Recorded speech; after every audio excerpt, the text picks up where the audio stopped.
I will now call to order the study session meeting of October 5th, 2020. Due to the COVID-19 pandemic, this meeting is being held electronically, and members of the council are participating remotely pursuant to the council's electronic participation policy. Public access to the meeting is available on the Local Government Access Channel 8 for Comcast and Xfinity subscribers, and on the city's YouTube channel online, and by telephone using the call-in numbers posted on the meeting agenda. Joanna, will you call the roll, please? Mayor Leidy. Here. Mayor Pro Tem Wilford. Here. Councilmember Witkovich. Here. Councilmember Peterson. Here. Councilmember Downing. Here. Councilmember Brown. Here. Councilmember Goff. Here. Councilmember Duran-Malika. Here. Councilmember Escobar. Here. Thank you. All right, we have 5 agenda items for tonight's study session. The first one is the 2020 ballot issues presentation. We have our city lobbyists with us tonight, so if you want to introduce yourselves, and I will pull up your presentation. Thank you. My name is Jennifer Castle. And I'm Ed Bowditch. Welcome. Okay, here we go. Okay. Ed, take us away. So this is a PowerPoint summary of the 2020 state ballot initiatives, of which there are 11. The first one I want to talk about, or the entry, if you could go to the next page, please. The entry, the introduction measure. So we'll have 11 statewide questions. There are referred measures and ballot initiatives. A referred measure is a question placed by the legislature, a referendum in effect. A ballot initiative is something that has been initiated by the citizens through the signature collection process. Now we have both amendments and propositions. An amendment amends the state constitution for a new amendment that requires a 55% margin to pass. If it's just repealing an existing section of the Constitution but not changing anything else, a simple majority can pass that. A proposition amends state statutes or laws. That just requires a simple majority vote to pass. Though I will say, in the past, if that's any guidance, when propositions have passed, when new state laws have been put in through a statewide vote of the people, the legislature has been generally reluctant to modify them and certainly not overturn them because the people have spoken. So even though the legislature could modify them through statutes, that doesn't always happen. So I'm going to start off with a brief summary of Amendment B. This is the repeal of the Gallagher Amendment. This would repeal the Gallagher Amendment that is in the Constitution. Currently, the Gallagher Amendment requires a 45 to 55 percentage split for the total share of residential versus non-residential value. This formula was put into the Constitution in 1982 when we roughly had that split. Since then, we have had an explosion in the number and the value of residential units, people's homes. So to continue to achieve that 55% split, the state has had to regularly and periodically decrease the residential assessment rate. So the upshot is, if you own a home in Colorado, you are paying one of the lowest tax rates in the country. If you own a business, however, you are paying a much higher rate. So residences are taxed on a residential assessment rate of 7.15% right now, and businesses pay 29%. In effect, residents are taxed on only 7% of their houses. That's all that's subject to tax. The Gallagher Amendment repeal would remove that provision from the Constitution, would cap those assessment rates, would be capped. So the legislature couldn't raise those without a vote of the people. If the Gallagher Amendment is not repealed, all of the residential rates are expected to go down significantly next spring. So everyone's going to get a massive property tax cut for their residents next spring. However, all the state services and all the local government services that rely on property taxes are going to be negatively affected. So the repeal would freeze everything in place for the values or for the assessment rates for the future. And those could not be raised without a vote of the people. I will pause after that one because Gallagher always takes a lot of time. And just to see if there's any other questions on Gallagher. Otherwise, and I can answer questions in the chat box as well, or we can go on and come back if somebody wants to go over Gallagher again. Unfortunately, Ed, our chat box is disabled. Okay.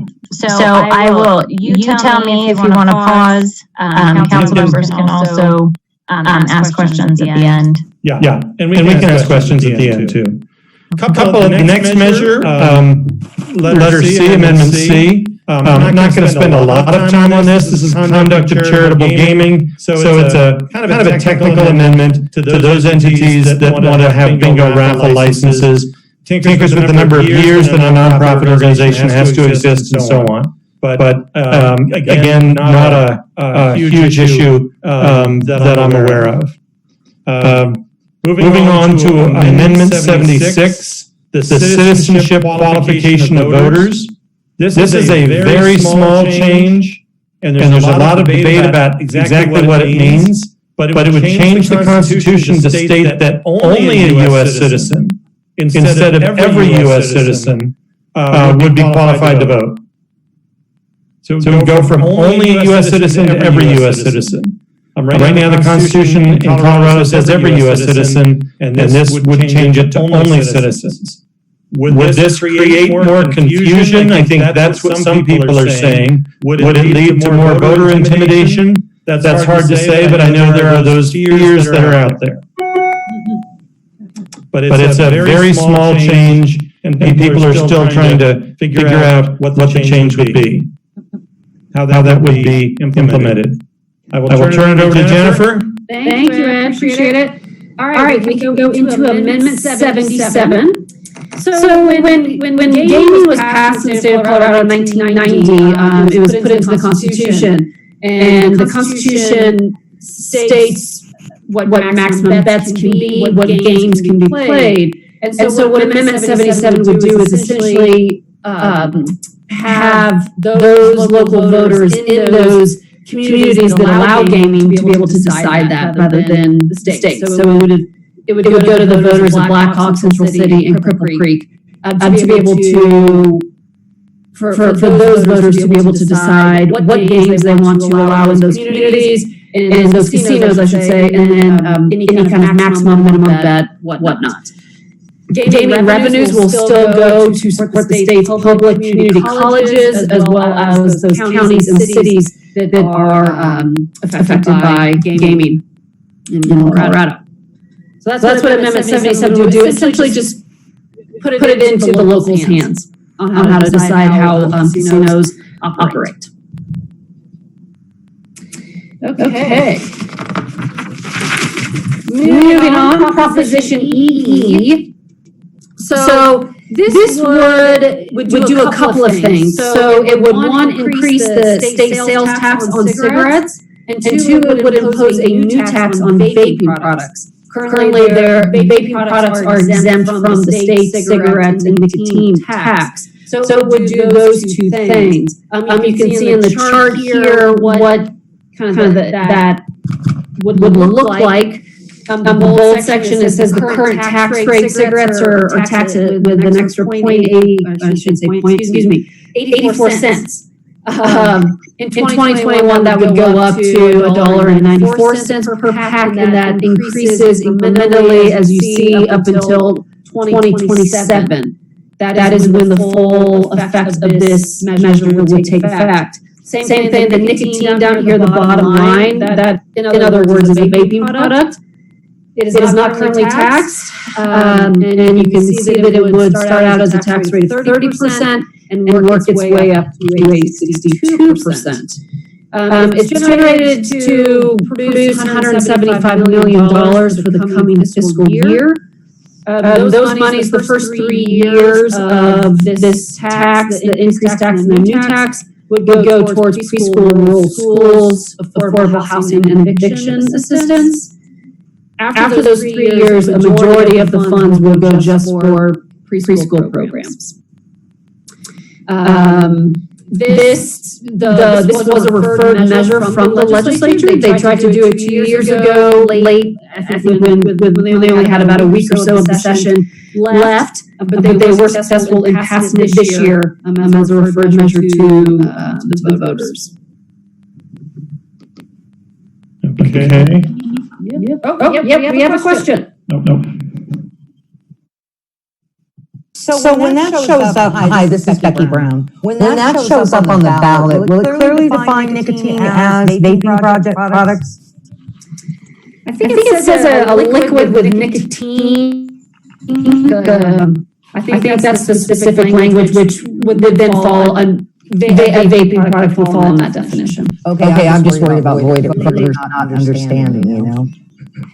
Sure, absolutely. Let me see. I will look at the specific language here. See if I can find it here. If you want me to go on while Jennifer's looking at it, then she can answer it. Looks like we have another question though, Councilmember Goff. Thank you, Mayor. Actually, mine was back on Amendment 76. I just didn't get your attention in time. So in the change of language there, you know, the people who are criticizing it or worried about it, I'm just curious how you see or what you're thinking and projecting how it could be used to restrict or intimidate voters. Because, I mean, we hear about some of these other ones that, you know, they can make projections into the future about what it might mean or do. So like what are the possibilities there? Well, why are people worried about it? Yeah. Well, right now, having the term every citizen is a very open-ended, expansive thing, and the term only a citizen is more restrictive. So the people who put this on the ballot, the concern goes, are obviously interested in making this change for some reason. Because they had to pay and get people to go out and get all these signatures to make this change to the Constitution, to propose it. So they're obviously interested in something, and could somebody stand outside? I mean, most people don't use ballot polling places anymore, but some do. And could somebody stand out a number of feet away from the polling place and say only citizens are allowed here? If you're not a citizen, you shouldn't be here. Would some family members of people some family members may be citizens, others may not be, would they be intimidated from even going to vote? I'm just referring what I've heard about this. The proponent. Go ahead. I'm sorry, and I was just going to say it is coming from a national organization that is promoting this around various states. Yeah.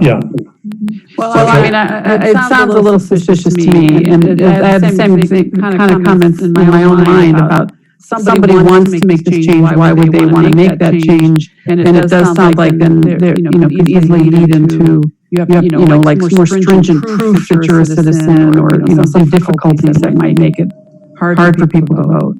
Right. Okay. All right. Thank you. Yeah. Councilwoman Brown, I do have that answer for you. It does say in the ballot language, imposing a tax on nicotine liquids used in e-cigarettes and other vaping products. Perfect. Thank you. Yep. Perfect. Mayor Pro Tem Wilford. Thank you, Madam Mayor. Just going quick back to Amendment 76, I think the piece that Ed and Jen, you've already covered this, but I think the piece that's concerning to me is that I believe that this amendment would also upend current law, which allows 17-year-olds who will be 18 by the general election to cast a vote in that cycle's primary. So that's pretty concerning to me, and I don't know that y'all heard that. We did not cover that. That's a very good point, because that would exclude those categories of individuals. Yep. So that would be the one direct impact that we know of. Yes. Whatever else happens is conjecture. Yep. Thank you, Jenny. I'd known that and forgot to bring that up. Thank you. Any other questions before we move forward? No. Okay, I'll go back to sharing. Okay. Proposition 113.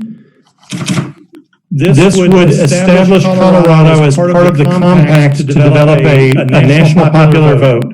So what this would do is Coloradans' electoral college voters, the individuals we select to vote on our behalf of the electoral college, would be bound to vote for whomever wins the national popular vote. For those of you who remember the 2000 election, Bush versus Gore, if I'm remembering correctly, Bush won Colorado. But since Gore won the national vote, our electors would have been bound to vote for Gore had this been in effect at the time. That's how this works. So some people, the critics are saying, Colorado's votes wouldn't count. We could vote one way and our electoral votes would be determined by much larger states. Other people would say, we would be respecting the national popular vote by doing this. This will only go into effect when we get 270 electoral votes from those states who have agreed to join it. So it is a long ways off because a lot of the smaller states do not want to join this. I think that was Bo, Ed. Ed's gone. Okay. So the next couple of ones we might fly through a little bit quickly, but so Proposition 114, the reintroduction and management of gray wolves. So gray wolves are an endangered species, and there's a group of individuals who would like to bring them into Colorado. They haven't been found in Colorado, and there have been reports of them here to bring them in so that they have a safe habitat in Colorado. So this would essentially allow for within the Department of Natural Resources, Colorado Parks and Wildlife, to develop a plan to reintroduce gray wolves into Colorado, try to bring the interested parties together, farmers, ranchers, to figure out should there be any losses to livestock, how they can be compensated, how they can get through with cohabitating with gray wolves in the community. Okay. Moving on to Proposition 114. This is prohibiting prohibit an abortion after 22 weeks of gestation. So it would be considered a Class 1 misdemeanor if a doctor is to perform the procedure. No jail time. The only exception to this would be if an abortion has to be performed to save the life of a pregnant woman or the mother. This one is also coming from an outside group, similar to Amendment 76. Okay. Moving on. Hey, real quick, when you keep saying that it's from an outside group, can we just be clear on what that means? Yes, so there is a national organization that has been promoting certain initiatives or getting certain things on the ballot in various states. Colorado has a fairly, I don't want to say easy, but it's a little bit less restrictive to get things on the ballot here in the state to address public policy. So this is coming, I don't know the actual group, but we've seen these types of measures in other states, whether in the form of a bill or a ballot initiative. Okay. All right, great. Thanks. I just wanted to make sure that folks understood what that means. We say that. Thank you. Good point. Okay. Proposition 116. So this is a state income tax reduction. So this would decrease state sales tax from the current rate, which has been in place since 2000, 4.63%. Decrease state income tax. I'm sorry, did I say sales tax? I apologize. State income tax. 4.63% down to 4.55%. So this initiative, some of you may remember Fair Tax Colorado. This was another citizen-led initiative to try to get on the ballot that would have formed a graduated income tax rate. This initiative was essentially, it was mainly led by the Independence Institute, was trying to move this one forward to combat that. The Fair Tax Colorado that did not make it on the ballot, but this one is now on the ballot. And it would be retroactive for tax year 2020. So that's why you see a little bit of a larger number that would go to the state general fund, 203 million. And then next fiscal year 21-22 would be about 154 million. So, and we pulled out an example here. So an individual who is making a $50,000 annual income will save about $40 per year from this tax rate reduction. Councilwoman Goff. Thank you. So I just, probably this is obvious, but I just want to, clarify. So this tax, because it's just a percentage-wide thing, the more money you make, the more money you'll save from having to pay taxes. Is that correct? So when we're saying the $50,000 a year person only saves $40 a year, somebody who makes, like $500,000 a year is going to save that much more. $400, Yeah. All right, just wanted to clarify. Thank you. Yes. Okay. Moving on to 117. When the Taxpayer Bill of Rights passed in 1992, it allowed the state to create an enterprise that's a government-owned business that receives very little of its funding from the state tax dollars. So the Colorado legislature has created a number of enterprises. The first one they did was obviously the Colorado Lottery. The last thing they wanted were lottery revenues to affect our Tabor limit. So that was spun off as a Tabor enterprise, still under control of the state, but its revenues don't count to the state's Tabor limits.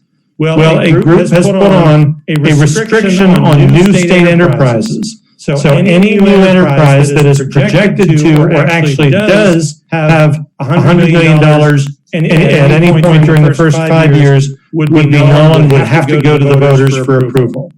So the proponents say this is, that they believe Colorado legislature has used the enterprise ability to bypass certain components of Tabor. And while enterprises are funded by fees, some people argue fees are just a backdoor way around the ability to raise taxes.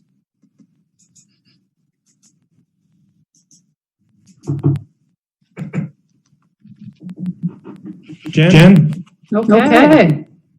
All right. And the last one to mention to you all, and this one, I'm going to throw out a lot of information to you. I apologize, or I'll try to just hit the high points of this one. But as you can imagine, there's quite a lot of details that's in paid family and medical leave. So Proposition 118. So this would create a statewide paid family and medical leave program that is state-run within the Department of Labor and Employment. And funny enough, it would be an enterprise, which is what Ed just discussed. So what Prop 118 would do, or the program that would be administered, it would provide partial wage replacement up to 12 weeks a year for an employee who is participating in this program.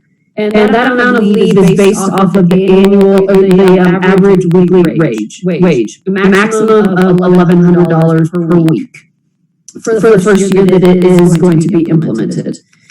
At least 50% of that premium cost has to come from the employer, and then the other 50% is coming from the employee. This program would be mandatory for any employer with above 10 employees, with more than 10 employees, excuse me. However, there are some exemptions to that. Local governments are exempted, self-employed, and employers with 9 or fewer employees would be exempt. So the program would start in 2023. That's when the Department of Labor would get the program set. and when employees and employers began paying premiums. In 2024 is when employees would then be able to take leave. Now, the reasons for taking leave, it could be for a new mother who's bonding with their child, or who is adopting or is fostering a child. For an employee to take care of themselves from a serious medical condition, or to take care of a family member with a serious medical condition, or to take leave for domestic abuse or a sexual assault incident. And I know that that's probably quite a lot of information, so I might just stop there and maybe open it up to questions should you have any about the program. But that is essentially the highlights of paid family leave. Councilmember Brown. Okay, I just have a couple questions. How close is this to mirroring what California is doing now? Have you guys looked at that at all? I have not, Councilwoman Brown. I do not know what California is doing. I do know there are states that obviously have passed some sort of paid family leave, but most of them are different. So, but I don't know specifically. Would there be you may know, an opt-out for a person if as a resident, a resident of this beautiful state, I didn't want to participate, can I opt out of it? That might depend on who your employer is. If you are, right, and I should say an employee of a local government could still participate on their own. That local government can't opt out and not pay that premium. Right, okay, I get it. Yep. That part. You can opt out if you're self-employed, or if your employer, if you are an employer, you already have a paid family leave program that is comparable to what paid is paid in. So if you have a business that had greater than 10 employees, right? There's a percentage of the total salary that you pay your employees that's going to go into this, almost like a separate tax, right? Correct. Okay. Yeah, there is a scenario that is in the Blue Book. I'd be happy to. I was looking at it this weekend. Okay. And actually, the Blue Book did a great job in laying out some of these scenarios so you can see what an employer versus an employee premium would be, an average scenario of what you might get as an employee. Yeah, there's good information in the Blue Book on it. Mm-hmm. Councilmember Goff. So I'm curious. Is this if a couple has a baby, does this paid family leave also apply to the father?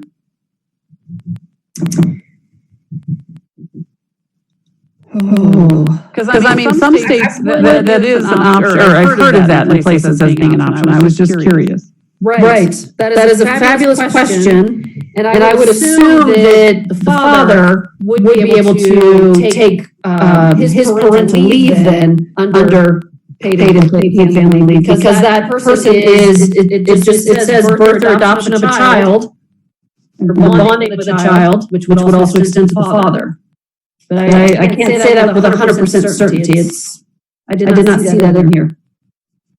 Okay. Well, thank you. I mean, we want to be equal, so thank you. Yep. Any other questions or comments? Madam Mayor and members of council, I wanted to also mention that in Adams County, you have ballot measure 1A, which would continue the current sales tax going into open space and make it a permanent tax. And you have 1B, which would continue the current tax for roads and the Adams County government facilities. And those are your two countywide measures.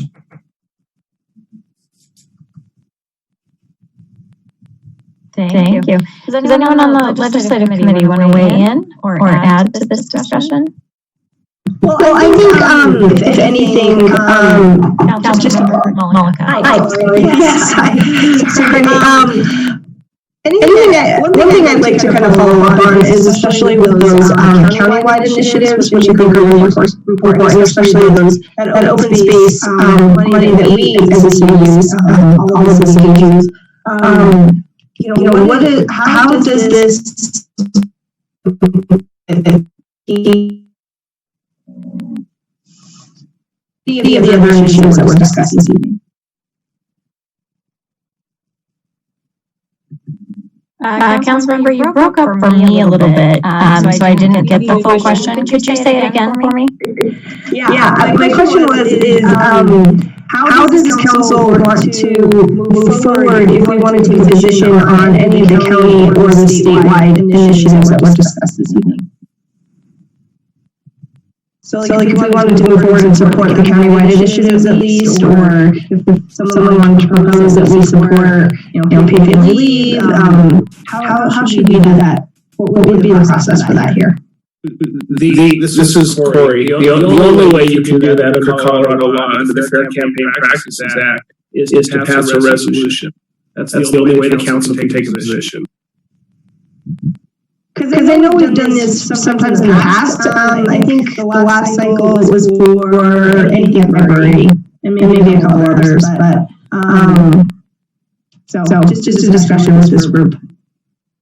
That is a really good question. So Corey, I don't remember in the past passing a formal resolution, especially like Julie mentioned for the library. I mean, is it something we can, speak to and say we give consensus as a group to offer support? Or I feel like we've done it more informally in the past. I don't recall whether we did it specifically for anything libraries, although I think we did, but the city has certainly taken ballot positions on ballot issues in the past, both at the statewide level and the local level, and it has been a consensus of council giving direction to staff to put that resolution on the council agenda.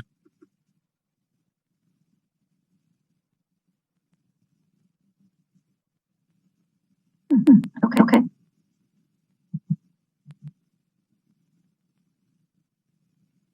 Councilmember Goff?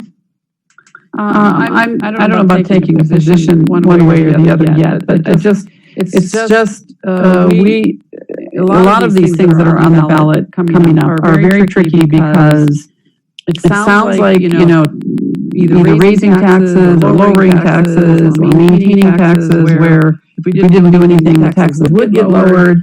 So it's that part of it is kind of confusing. But on the other hand, it's important to balance that with the fact that the state as a whole is losing a whole lot more money than each individual person, and that we may all feel the effects, like especially on the enterprise one, or I'm just picking that one. But that if the state stops or can't get funds in certain ways to support certain programs, then those programs are just going to go away; they'll disappear. And so it is a tough one, to think about, because as individuals, some people might really be hurting, and might at $40 a year might really sound like a lot of money, or whatever that amount might be for their salary. But for the state, it's millions of dollars, and that's going to affect a lot of programs. Councilmember Esquivel? Thank you, Mayor. I just wanted to piggyback on that and say that we're supposed to be representing the people, and we don't know what the people want. So therefore, us taking a position would be inappropriate. Councilmember Peterson, and then Councilmember Brown. I would concur with everything that Antonio said. He said it perfectly. Listen, these are dicey issues, and reasonable people can have a variety of different views on this. And I think not heavy-handed, but it sounds almost elitist if we're taking a collective position with our august wisdom against the individual people and the individual voters on these issues. I just don't see the propriety of us taking a formal position on these things that are going to the people in general. Councilmember Brown? I agree with Antonio. I mean, I can remember doing the clean air with Jenny. Those kind of things that we endorsed, but I can't remember where we actually endorsed something on the ballot. Personally, I don't think it's appropriate. It's an assumption that everybody on the council is going to vote together and agrees with everything that's on the ballot.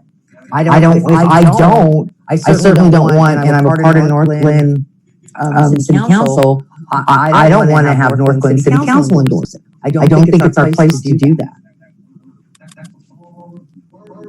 Thank you. Mayor Pro Tem Wolford? Thank you, Madam Mayor.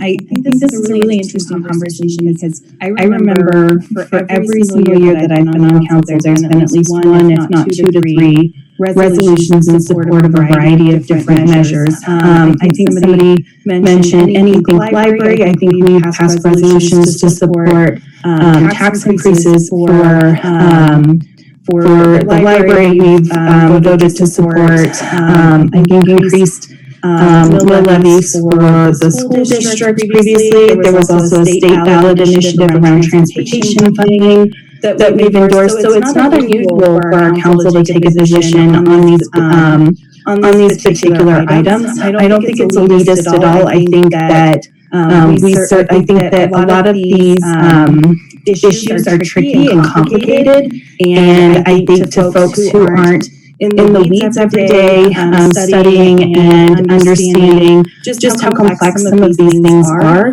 that they can be tricky and folks don't always know how to vote. So I look at it as, us identifying the needs for our community and advocating for them. Certainly if council doesn't want to take a position on any of the ballot measures, I completely understand, but I just think it's really important for folks to realize that this is not out of the norm for Northglenn City Council to take a position on a ballot measure. Thank you, Madam Mayor. I appreciate the presentation tonight, and that there were sort of pros and cons described for each and how they would impact our residents. Because I think that's the important part. I feel like that's tricky because some of these are about finance, and I think we can say, if this passes, it benefits our city and our residents in a certain way, but it also could impact individual residents financially in a different way. So for some of them, it makes it a little tricky. The library one for me was a good example because that was very specific to we would like a library in Northglenn. It was very, very specific to how, if that passed, it would have benefited our city and our residents. And I remember us being very clear about that one. So I'm not quite sure how I feel on all of them, because it's so diverse. So I'm not quite sure where you want to take the conversation.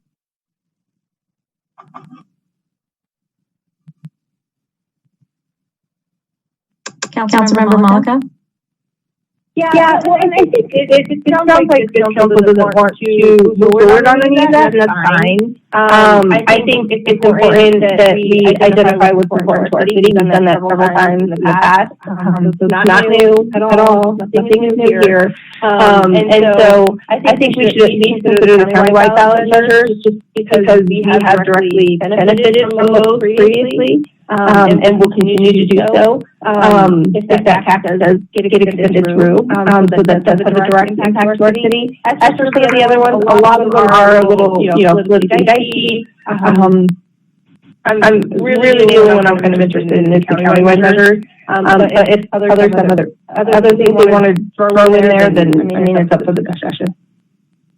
So Julie, do you want to speak more about the countywide ones and why you would like to endorse it as a city? Yeah, sure. So mainly, the first one, which is 1A, I believe, is the one that I'm most interested in, and that's because of the open space extension of that tax, and which we've used for our parks as well as other cities have used for parks as well. So I think that is probably more directly impacting our city. So that's the one that I'm probably the most passionate about. I think that's what makes it different. I think that type of conversation makes it a little more comfortable for me. So I support that because I agree with you. Does anyone else want to speak up on, is it 1A? Do you want me to pull it up again? Councilmember Downing? Thank you. I agree with Julie. I think the Adams County extensions would be something that I would support in the resolution. We do benefit from the different taxes, from the parks and the extension for the open space and the other things. So I think that the city benefits from these taxes all the time. I am a little more apprehensive about ballot measures, and I think it's a little tricky.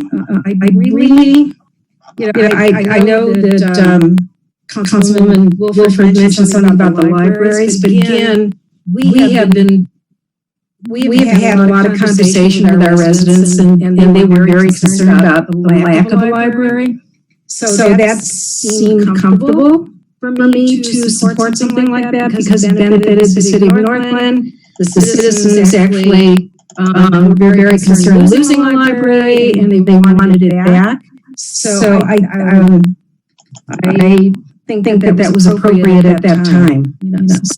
But the ballot measures, they're really tricky. There's some financial issues going on. I'm not sure. I hate to suggest to our residents that we would support some of these when they really don't affect the city of Northglenn at all. Thank you. Ed, can I ask you a question? So you went through the county ones really quickly, and I just went through the presentation again, and there is no slide on there. Could you summarize those again for us? Thank you. Absolutely. So 1A continues on a permanent basis the current sales tax for open space. And the current sales tax, one-third of the revenues collected are given back to the jurisdiction where it was collected, and then two-thirds are given out as grants countywide. And so I think it was mentioned that the city of Northglenn has benefited from those, probably both the amount coming back to the city and then through the grant process. And that is 1/4 of 1% a sales tax countywide. 1B, 1B continues the 1/2 of 1%, so it's twice as much as 1A, and also makes permanent the current sales tax for roads, bridges, and county buildings. 40% goes to roads and 60% goes to the county buildings. Okay, thank you. Mayor Pro Tem Wolford?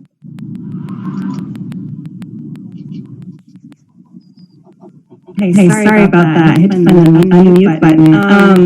So I absolutely hear that folks aren't interested in doing anything with the state level ballot measures, which I think is fine.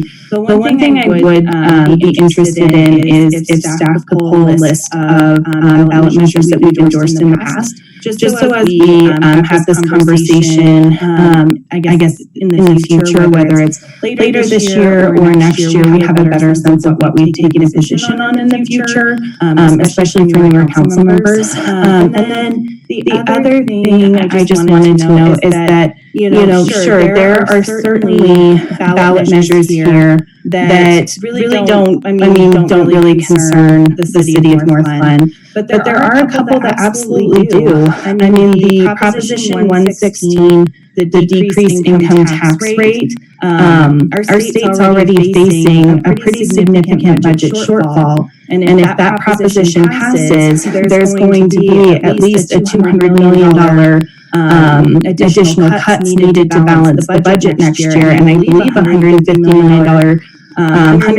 million worth of cuts in future years. And while that may not be cuts directly to our budget, those are cuts to education. So think all of the schools in our city. There could be cuts to public safety, to healthcare, and to transportation. So I just want to point out that, while we may not intimately see the impacts immediately, there are impacts to our community.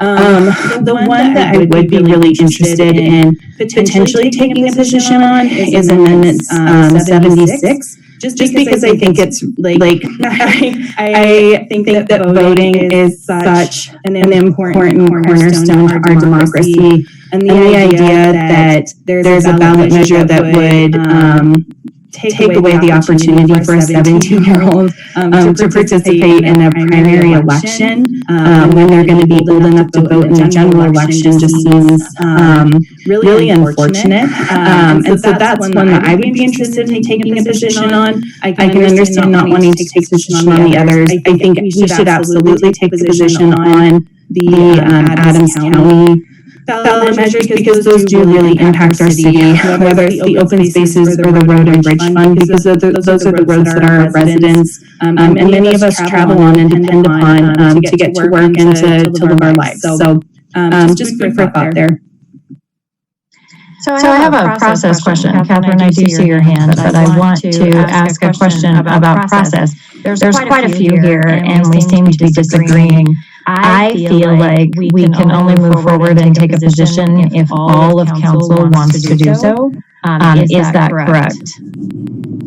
Because speaking on what Councilmember Brown had said, it might put one or two or three council members in an awkward position if the council as a whole takes a position on something that they don't either agree with or feel comfortable with or want to share their personal opinion on. So I guess process-wise, what do you feel comfortable doing? And then I think we can just go one at a time and say yes or no, we're taking a position on it. Councilmember Brown? I can take a position on the Adams County initiatives, but I can't endorse any of the other ones. So that's my question. Like, do you feel like we need to all? I do. I agree with you 100% because I would have a really hard time if council. Sorry about that. I would have a really hard time with the council endorsing something that I personally don't endorse. And I don't even know what an example would be of that. Can you guys hear me? Yeah, we can hear you. Okay. I don't even know what an example would be of that time because I do have a couple that I'm mulling over in my head what I'm personally going to do about it. So I think it has to be an all or nothing. If anybody wants to disagree, I mean, that's fine, but I don't think we should be endorsing statewide. Come on. God, sorry. We can't be endorsing state measures. I don't want to be perceived as swaying the vote. I do enough of that in my spare time. So I see Councilmember Goff's hand, and I did have a question. I'm okay with staff doing the research that Mayor Pro Tem has asked. However, I feel like it may not matter to new councils. Like I don't want to say that just because a previous council did X, Y, or Z, that we are imposing that on new members. So, I mean, I guess it's okay information to have, but I don't know that it would change my process there. Councilmember Goff? Well, I think it is helpful to find out what was done in the past, not that it would necessarily sway me one way or the other, but I've heard claims or statements, whatever, and I don't know if people are just kind of, exaggerating to make a point, but that we've never done it, and yes, we have done it. So it would just be nice to have that for clarification. I'm fine with supporting the countywide ones, and really, along with Councilmember Wilford, 76 is, I think, an important one. It's not that it's not going to cost anybody any money. We as here in Northglenn do support and encourage our youth and involvement. We have our youth commission, so we are encouraging people to be young people to be involved with the government. And I just feel like it would be a terrible tragedy for that to be taken away from them because people aren't understanding the wording or the possible ramifications for that. one word change in that amendment. So, but because I don't know how, it seems kind of confusing about what the process is. I'm just saying that those are the three that I could endorse. And we'll maybe have to hear what everyone else is thinking. Well, I don't know if we should just take them one at a time and say, yes, we should take a position, or no, we shouldn't take a position. And then if we have enough yeses on taking a position, then we can have a conversation about what that would be. So how about if we start with the countywide measures? Who is comfortable taking a position on the countywide measures? Are you looking for hands? Yeah, that's helpful. I can see them all. Yeah. So it looks like we have Councilmember Escobar and Councilmember Peterson that do not feel comfortable taking a position on that. So those seem to be the two big ones that were most impactful to our city. The Amendment 76, that was the other one I heard proposed. Raise your hand if you feel comfortable as a council taking a position on Amendment 76. So three people. So that doesn't seem to be something we're going to take a position on either. I did not hear too many. I heard one person talk about other statewide ballot issues, but it doesn't seem like we are coming to a place tonight where we're going to take a position as a council on these ballot issues. So without final thoughts, I think we might be ready to move on to the next item. Ed and Jennifer, do you have anything to add as we wrap up or to say goodbye? Thank you so much for inviting us. Yep. Thank you for your work. Councilmember Peterson? Yeah, thanks. Ed and Jennifer, before you guys leave, can I ask about 1A and 1B a little bit more? Sure. All right, so first of all, it doesn't matter, but personally, I totally favor these. Enthusiastically favor these. And so, if we don't make, not we, but if the voters of Adams County don't make these tax rates permanent, when is the next point of assessment on these taxes? That's an excellent question. And I think they both are going to expire, but I don't know when. Because this is to make them permanent, so they were approved to, but I don't know. That's an excellent question. And then if they're set to expire, then is that just dead in the water for that funding, or would there be another initiative? Maybe look into your crystal ball here to revive some of these tax dollars on this in the future with a separate referendum.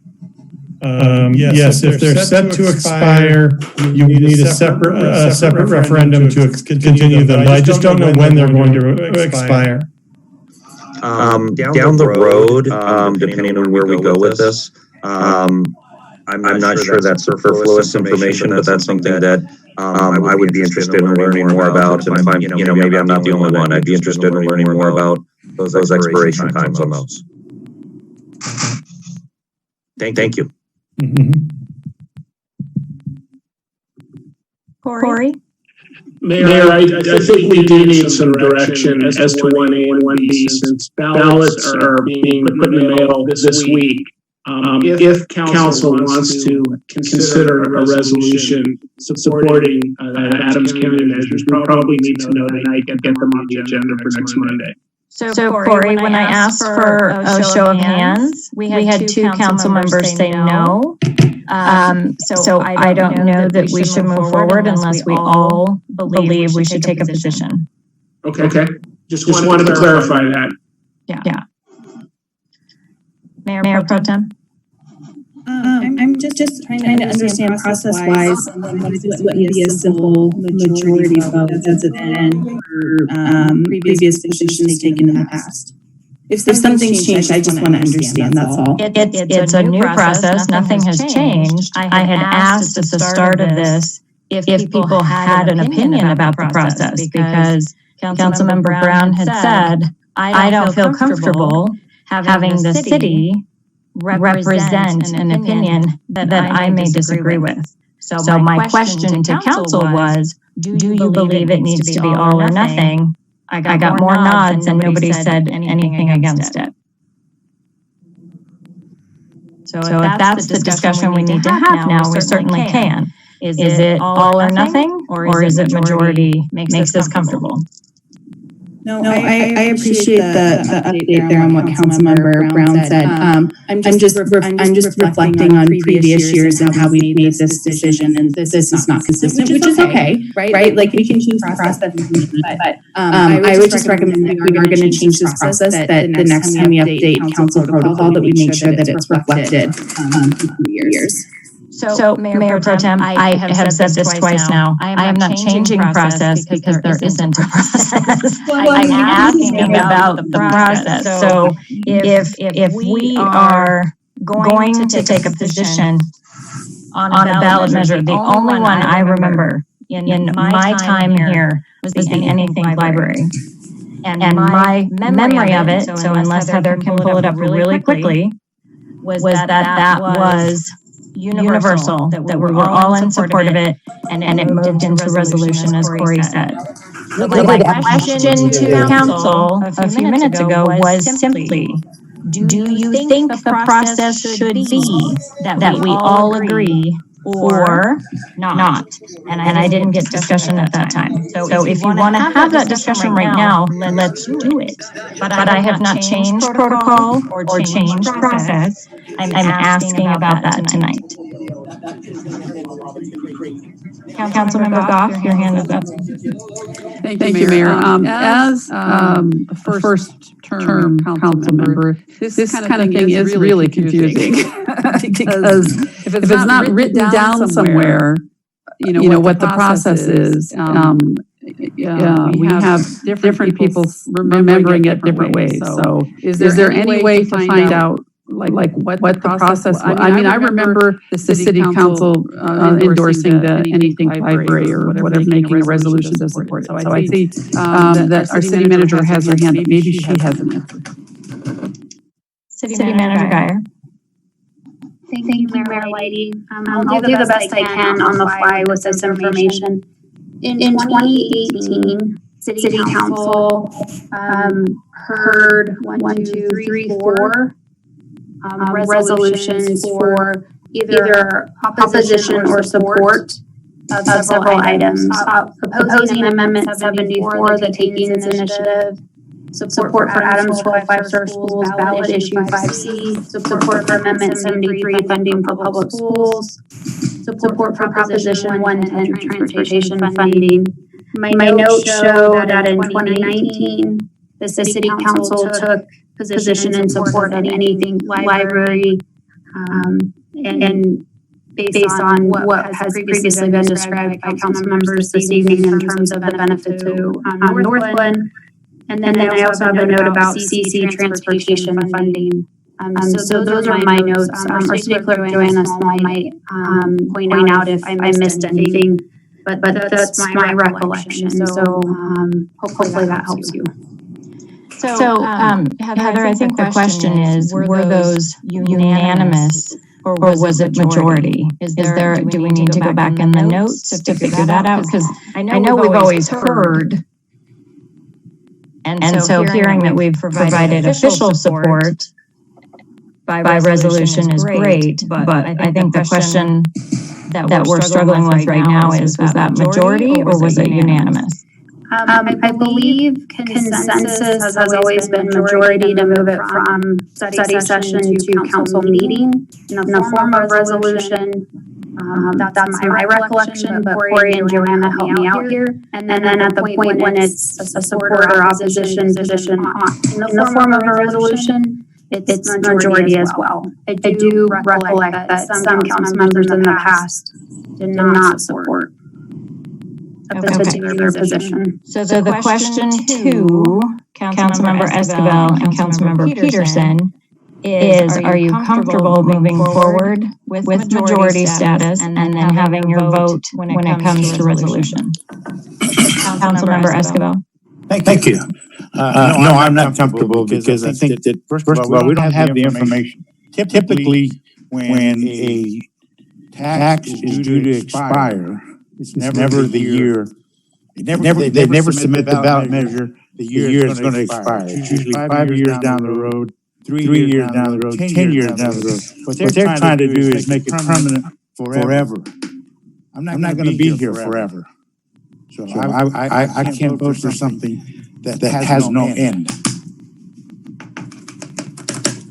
If we had the information as when it was going to expire, then I might have a different idea. But this is too little, too late. As Corey said, ballots drop next week. That's my input. Thank you. So, Antonio, I think the question is though, are you comfortable with council moving forward supporting the county initiative, if we just stick with that one had the most, the majority support by council. If it's the majority causes it to put it on for a resolution, and then when it's time to vote for that, you can publicly vote no at that time. Do you see what I'm asking? I think that's where we're stuck. I think I know what you're asking, but if I'm against it today, I'm going to be against it tomorrow. So I don't think my position changes any. Okay. Councilmember Peterson? Listen, I believe in the democratic process, and I believe that if a majority wants to move forward on this, even if I'm not in the majority, then the majority should move forward on this. That being said, regardless of if there's been precedent set before, that doesn't, a precedent is simply a precedent. And again, I just don't feel that it is our job as a council, as an official position, to be taking positions on things that would assert the individual votes of our individual residents, one way or the other. And so, and again, how I feel about these taxes, I'm completely for it, and that doesn't matter. But I can advocate for that. I can drop literature for that. I can canvass for that. I can write about that. I can speak about that. Regardless of the past, I am fundamentally opposed to us picking and choosing the politics that we, you could make an argument that every one of these ballot initiatives, every one of them, in so many ways, benefits Northglenn, and you can make the exact same thing that it's maybe against Northglenn. And I think we're looking at this almost too simply, like, well, this is money for this, or this is money for this, which it is. But an individual taxpayer might reckon differently. And even though I might be against that individual perspective from that taxpayer, I respect that individual citizen's right to have their own voice. And I do think, the point was made earlier that we could clarify because apparently, we know better. And it really does sound as if we're usurping the democratic process. And that's why, again, that's why I favor a majority vote, even though I'm not in the majority. I favor the democratic process, and us taking a position on anything related to this at the state or local level that's not within our purview in budget and city charter in Northglenn, I'm against, because I don't want to establish that precedent. If that's happened before, this is a new council, and there'll be newer councils, right? As Antonio said, there'll be people that come after us that might have different views. For me, at this point, it's beyond our purview. However we're passionate about, however we can make the argument for any one of these numerous issues. I don't think it's our business to do it. And yet, I favor a democratic process in making that decision. So Councilmember Peterson, I have to admit, I'm a little confused. And so if I go back to what City Manager Dyer has said, it seems like we had majority support to move forward to a resolution, the support for the county initiatives, 1A and 1B. Those were the only two that we had almost, and we had the majority for those two. So I believe that's where we are. Heather, is that we would move forward with putting that for resolution, and then at that time, anyone who does not want to support that can vote no at that time. Is that correct? That's what I've heard, Mayor. Okay. I have Councilmember Malika and then Councilmember Brown. All right, thank you, Mayor. So I was not intending on this process to be so complicated. It's not my intention at all. I was just looking at the clock and I was like, oh no, 37:07. Honestly, I'm at the position. We have a majority of people who want to move forward and take a vote on this. I appreciate, trying to accommodate those that want to vote no, and that's fine. But they're more than welcome to make a comment and support their vote when the vote comes up. That's just typically how we do things. Councilmember Brown. First of all, for Jenny, she's right. We did do the schools. We did the school bonding when it came through. The only difference is, as I'm sitting here thinking back to all the ones that we've done, it's always been all of us together agreeing on something, for the schools or something. I think this is the first time, and maybe Joyce can speak to it, that we've had a split in the council, some that want to endorse and some that don't. And then I have another question for you. So this goes forward to a proclamation. I say I can't support it because X, Y, and Z, right? All that happens then is a vote again, right? And then it would pass over by majority, but I don't, this is my thought, I don't remember us putting our name behind anything that was not a consensus of the city council. And I keep going back to the green, God, I can't even think of the word. The conservation that we did, and the group that Jenny brought in. We all agreed to do that. You know what I mean? We endorsed them. When we endorsed the schools, we all, we haven't had a separation of agreement. So I don't think that this is a new process that we're starting. It's just that we have always been in agreement in the past for what we would endorse and what we wouldn't endorse. I also don't think that we've sat, and Joyce, again, I'm going to lean on you, through and read through every single amendment and went, okay, we're going to endorse that one, we're not going to endorse this one. I can't remember, but I have had that head injury. But maybe Joyce does. I don't think we're changing process. I strongly feel that when it comes to supporting something, it needs to be the entire council and not just the majority vote. I'll go any way that we want, that the rest of the group wants to go, but know that I serve on this council too, and if I don't agree with something, I don't want to be publicly flogged on the dais because I don't agree with everybody. What I support, what I vote for, anything like that is my business. And I really think that our residents are mature enough to realize that they don't need our support to make the right decision on how they want to vote. That's not our place. That's all I have to say. Sorry. No, I'm not sorry. I'm not sorry. That's how I feel, and it needs to, that's how I feel. Thank you. Councilmember Witkovich. Thank you, Mayor. I just wanted to speak up real quick. I wanted to agree with Councilmember Malika. I feel like we can kind of move on from this. I really do appreciate the perspectives of the past, but like Councilmember Peter said, that this is a new council. So in my opinion, I appreciate what happened in the past, but I'm not really considering it. I like the process that you outlined, Mayor, and I believe that we can move on. Thanks. Thank you. I appreciate that. So Heather, Councilmember Downing, final word. I just want to not share. I agree with everybody's sentiments. Everybody is, totally. They should hold their own values, and I feel that that's appropriate. I will say in the past, coming through, and I know everybody hates past. But for years, we never took a position on anything. So it, as far as ballot measures go or anything, we just didn't do it. And then as now that we're having a new council and people are changing, we have taken some positions, recently, and that's fine.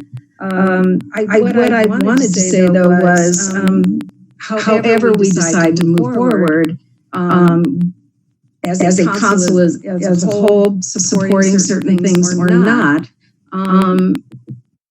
residents can always reach out to their council people, and as a personal opinion, not as a council, but as a personal opinion, we can share our thoughts and what we feel one way or another. But it's not as a council, but as a personal opinion. And I value that also. I've had a lot of people reach out and talk to me individually, and that's appropriate.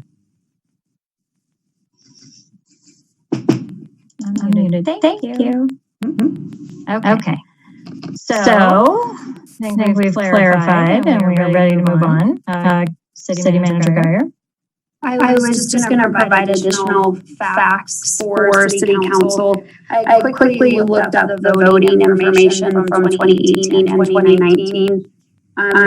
There, in 2018, Council, at least the 8 council members present, for the majority of the positions or against, it was a majority vote, and then there was one item where one council member voted against the resolution, and then in 2019, it was a 6-to-1 vote record. So all that information is on our council document page, but just additional information for you. Okay. So it sounds like council members will have an additional opportunity when it comes up as a resolution to state their opinion and their position and express whether or not they felt council should have taken a group approach on that. But I think we are ready to move on. So once again, thank you to Ed and Jennifer. We appreciate your time and your patience with us. Have a great evening. Thank you. Okay, moving into heavy truck traffic program, we have Kent Kisselman, Director of Public Works, is here. Hi, Kent. Good evening, Mayor. Good evening, Council. Thank you for having me. So really quickly, I was looking at Kent's slides, and Council, it is very helpful for me because I cannot see your hands, and so the discussion gets really hard to manage when I am projecting a screen. So if you could take your notes and write your questions down, and we will ask questions and provide comment to Kent at the end. Okay, are we ready? Yep. All right, so this is a good starting place. So over the last couple of years, we've received several complaints with respect to heavy truck traffic. This included semi-trucks in neighborhoods, overweight vehicles on Washington, and exhaust brake usage. So in 2019, the city hired Bellsburg, Holt, and Olvig, FHU, to take a comprehensive look at heavy truck traffic. And in the following PowerPoint, we'll go over the recommendations, some existing conditions, and then the implementation for the heavy truck traffic. Next slide. So this is a nice slide overview of what different vehicles we see each day and what they weigh. And the one we're really concerned about or trying to control is the tractor trailer and 40 tons or greater.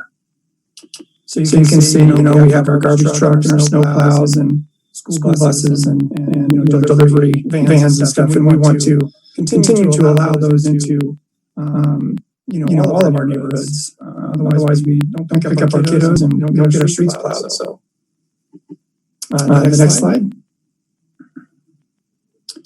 So our existing restrictions currently our code allows vehicles up to 40 tons to travel on our city streets. And for oversized loads, we do not have a formal permit process It's been accomplished through the right-of-way special permit, special use permit process in the past, and we currently do not enforce overweight vehicles. Next slide. This is our existing signage.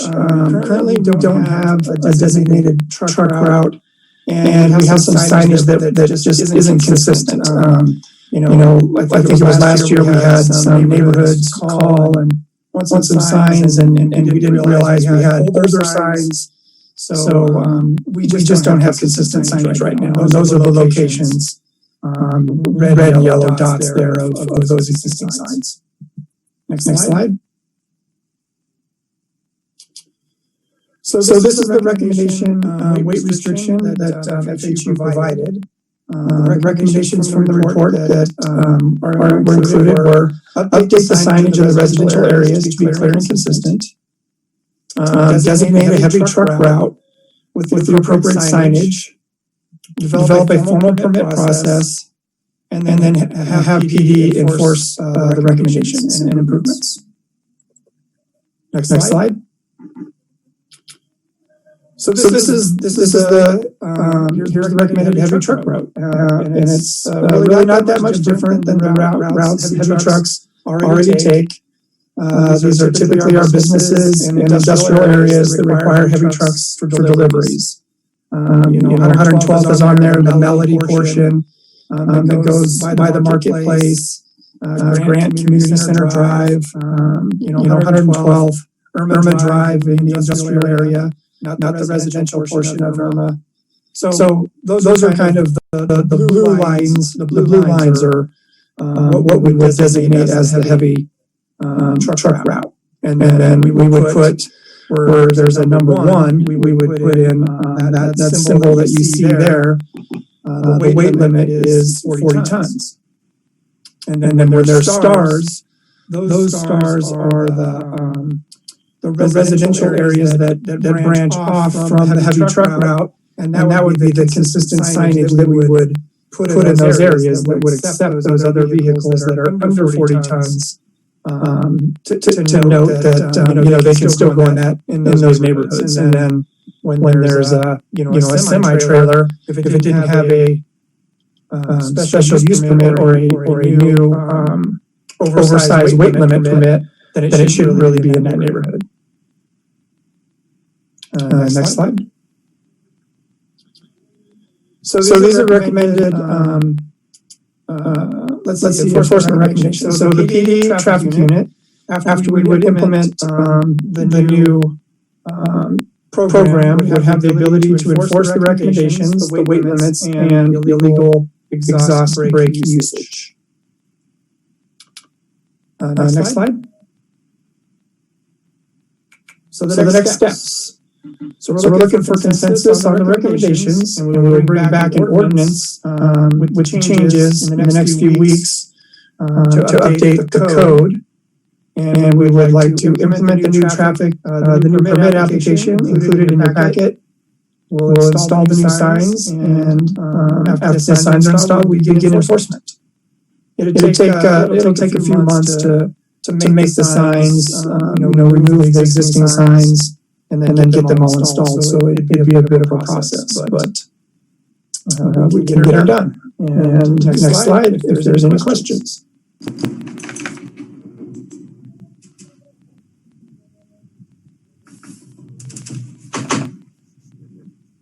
So there are a ton of questions, and I just have to jump right in because anybody on this council has received an email about Washington Street.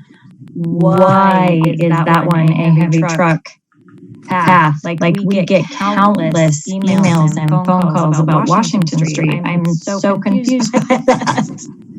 So Washington Street, we reached out, FHU actually reached out to both our neighbors, Westminster and Thornton, and they do not restrict heavy truck traffic on Washington Street.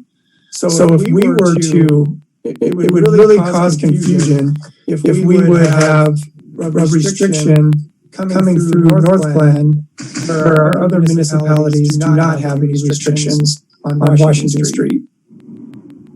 And Washington Street really is one of our, we only have two north-south routes through the entire city. One is Huron, and the other is Washington. Okay, so who gets the phone calls? Because I'm telling you, this is not going to make residents happy. Councilmember Brown. What's the associated cost, Kent? To implement this? It would be internal, so it would be the cost of the signs. There's about 55 signs, $15 to $20 a sign, and then, our labor. It's just part of our process. The permit application we've already made, and refined, so that's just implementation. And then the rest of it is just kind of, paper and make it official. How are we going to enforce it? That would be a question for Heather or the chief.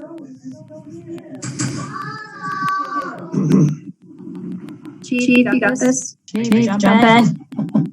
I got this. One of the things Officer Ganshub is he's from traffic, and he's been working since CSP on some of the enforcement on overweight vehicles. What this does, we don't own any scales or certified scales to actually do weights. So them trying to make a semi-truck with trailer that 40,000 pound, it's going to be easy for us to enforce. One of the things where I'm going to really see the benefit, I know Washington, because you get a lot of semi-truck traffic in there, and that comes all the way from Denver all the way up to Highway 7. Where I'm going to see the we're going to see the benefit is Irma Drive, all the commercial. They use Irma all the way up to 120th cut through. So we're going to be able to prevent and stop those semi trucks from going north of 112 on Irma because it'll be a restricted road. So that's how we're going to look at if we find them in neighborhoods. That'll give us the availability to ask questions, see if they have the proper permitting, if they don't know the issue of something. Councilmember Monica, and then Councilmember Goff. Well, and I think, thank you, Mayor. I think my question is really kind of along what you were saying earlier, Mayor, is I see the routes that the trucks are going to take are exactly where we're getting complained. So, I guess my question to staff would be, if the complaints are going to stop, what's the benefit of actually implementing this process and this whole permitting and enforcement and everything if it's not actually going to prevent any truck traffic on those roads? Well, we have to have commerce through our city, and so again, Washington Street is a thoroughfare, very similar to Colorado, in that goes all the way north to south. Washington Street is that street, and it runs through our city.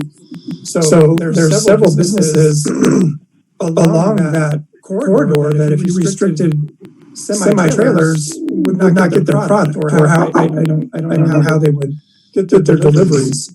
From a engineering perspective, the subgrade and the mat on Washington Street is made for this weight of vehicles. So from a clarity standpoint, having these designated routes and then seeing tractor trailers, I mean, we've seen them in our area as well, as the chief mentioned on Irma, and I know we've seen them on Quad recently. We've had a couple complaints on there. So having the ability to see that and enforce that and pull that truck over and cite it because it's not on the designated route or it didn't have the proper permit, helps dictate where the truck traffic is and how to control it. I think I think this is a really difficult issue. I get it, right? We need truck traffic that goes through the city. How do we get it to where, I don't know, we could control it a little bit, but I don't know. I guess me, I'm not really seeing how this is going to make any difference from anybody who's currently driving a truck through the city of Northglenn. So, I don't know, that's just where I get confused. Councilmember Goff. Thank you. So, because the streets aren't labeled, I'm guessing, looking at this map, that Community Center Drive is the truck route? It is. Okay, is that because we're having construction and we need the trucks there? No, we have, the promenade there, we have the hospital there, there's the Justice Center along there, and then there's, the businesses along, down there next to Huron. Yeah, I guess the reason I'm asking is for that section that goes, along Webster Lake Park and where all those apartment buildings and things are. It's two lanes, and it's kind of, I don't know. I just it's kind of hard, difficult for me to imagine a big semi going down that street. I was just curious why that was picked, because we've got Washington, we've got Huron, and so I was just wondering what the rationale there was for Community Center Drive. Or are there plans to widen that in the future or something? I mean, I just am a little curious. Yeah, I know that, just in speaking with Amanda, the parks folks and their theater productions, they have large trucks and deliveries that come in for production. So, O'Malley is one of the roads that is a connector between Washington and Community Center Drive. So that's a connection point where the trucks, wouldn't necessarily need to, make a difficult movement, I guess. Yeah, I understand this is tricky because, unless it's annoying you, you don't really think about all the places that trucks need to go. So, and they probably have been driving downwards in just these streets that you have marked as truck routes. And so I'm assuming this will be an improvement, but I'm also going to echo some of the other council members who have said that probably there'll be a lot of residents who will still be complaining and unhappy with actually whatever we do with trucks. I think that's my concern, is that what you're looking for tonight is council consensus that we think this is a good idea, and I'm worried that this is not going to feel responsive to our residents. Can you clarify, is there like a sign every 5 feet on South Huron? Is that what that, let me share my screen again. It's like there's just this very, lots of stars. No, those would be the blocks that you turn into the residential areas. So every block will have a sign? Yeah, the beginning of it that says no heavy truck traffic. That second one, except for local deliveries. Okay, that just looks a little odd. The rest of them are spread out, and this one's just like boom. Yeah, we have a lot of residential area over there. Okay.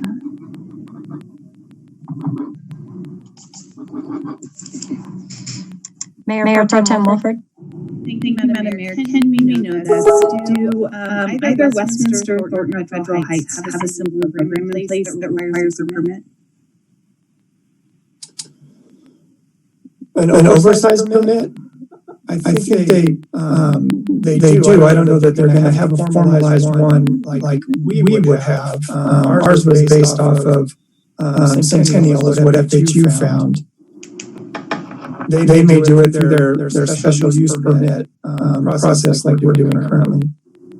I really appreciate all of the work and the thought that's gone into developing this and trying to be responsive to residents. I'm just concerned that there's going to be a lot of confusion. There's a requirement in Northglenn that's not required in or Westminster or Federal Heights, knowing that there are a handful of streets here that span a number of different cities.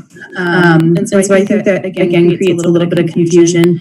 And I just, I'm just not convinced that this is going to make a difference. I feel like we're just adding more paperwork and more staff work.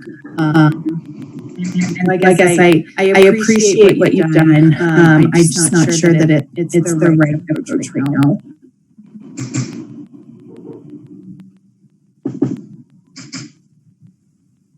So I have a question, or kind of going back to my first question of who is going to take the phone calls, is how can we educate our residents? So because Kent, you're totally right. We have to have trucks in certain spots in order for people to get what they need. The community center drive one, I echo Councilmember Goff, because that is a narrow street in some places.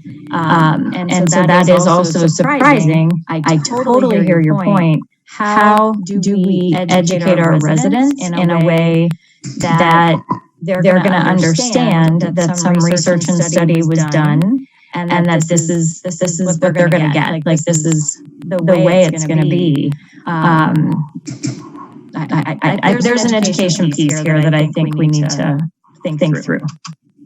Certainly, and I think it's fair to say that this isn't going to address every resident's complaint about heavy truck traffic through the city, and there's no way we can possibly do that. I think right now our process is inconsistent, and enforcement doesn't really exist. And so if you look at this proposal from the perspective of the resident who does not want any truck traffic, regardless of tonnage, just truck traffic on a major corridor like Washington Street.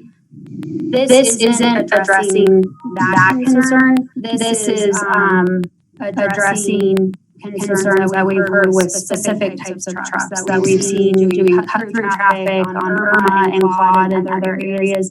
We can hone in on the map and take another look at the feedback that we've received about Community Center Drive and figure that piece out. And we can also do more around bringing a public education plan to council in terms of how we'll communicate it to the public. We would utilize our normal communication channels such as the connection, enforcement is a communication option as well. We're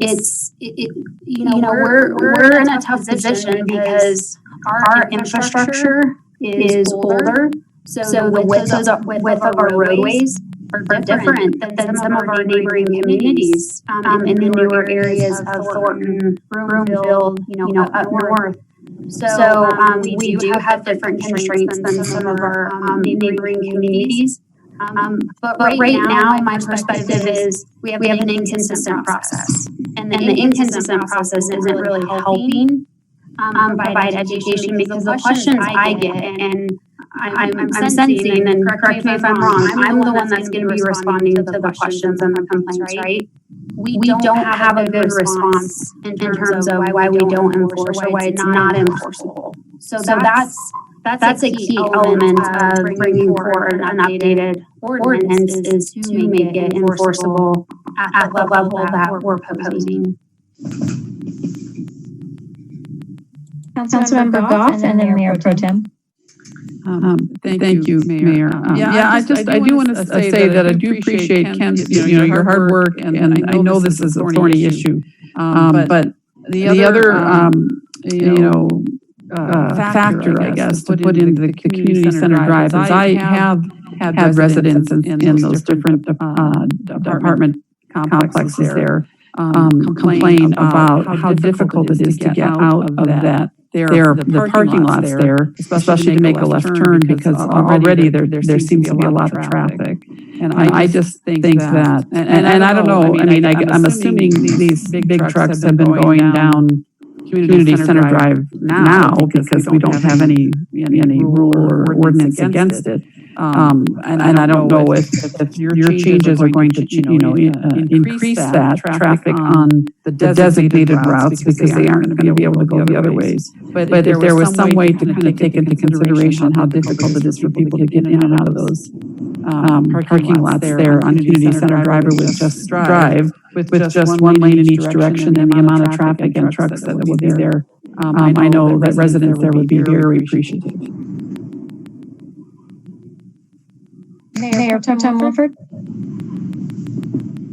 Thank you, Madam Mayor. I think my hand was still up from the previous question. From before, okay. Does anyone else? Councilmember Downing? Yes, thank you. not to belabor anything, but I'm just wondering, could you speak a little bit, Kent, a little bit more about the permit? I mean, we've kind of ignored that, but who needs to really apply for a permit, and why? Because I'm in my mind, I'm thinking about maybe somebody that's just they're moving in or out of the city that might bring in a big van that could be over 40,000 tons, right? I don't know. But I'm just kind of wondering if you could speak to the permit, who, why, when, that type of thing. Yeah, typically what we've done, what we're doing currently. So imagine, and it's happened a couple of times. Somebody bought a home, and they're physically moving that home across our roadway, and so they need to come into Public Works, and then they apply for a special use or through the right-of-way permit process, and they provide us their designated route that they're going to be driving on, and what time. And what day, and so we're able to either get with the chief and provide traffic control, put up signage and make sure that they have a safe route through. Other times you'll see the big cranes that have been delivered to the rec center. Those are oversized loads, and those have all obtained special use permits through the city of Northglenn. So those are the main reasons of just a streamlined permit process instead of going through the special use permit and the right-of-way permit process. It's really the same. It's just a streamlined process. Now to extend that into, I don't know, and I can't say this for truth, but I don't know that if Joe Neighbor is moving and they hired the Mayflower company and they have the truck outside of their residence and they're moving, I'm not sure that Northglenn PD is going over there to give them a citation. I would have to defer to the chief, but I don't think that is the intent of the permit. The permit is for those cranes, those oversized weight limit trucks, those special use, that they're coming through. We want to make sure that we know what route they're taking and what time and what day, so we can make the proper accommodations. Because sometimes there needs to be, lines need to be moved, lines need to be taken down. So that's the intent, not to catch, Joe Neighbor moving his family. Thanks, Ken. I just wanted to make sure everybody understood that not everyone has to apply for a permit if they're doing certain things in the city. Councilmember Brown? Hi, I was just curious, Ken, is there a cost to the permit? Oh gosh, I think it was. I'm gonna guess. I think it was like $25 or something. Yeah, $25 on the application form. Yeah. Sorry. That's okay. All right. That was my only question. I just hate when we do something that doesn't solve a problem. But I have a little bit better understanding now that Joyce was talking about, and Kent, you were talking about specifically what the kind of cars or trucks that we're looking for.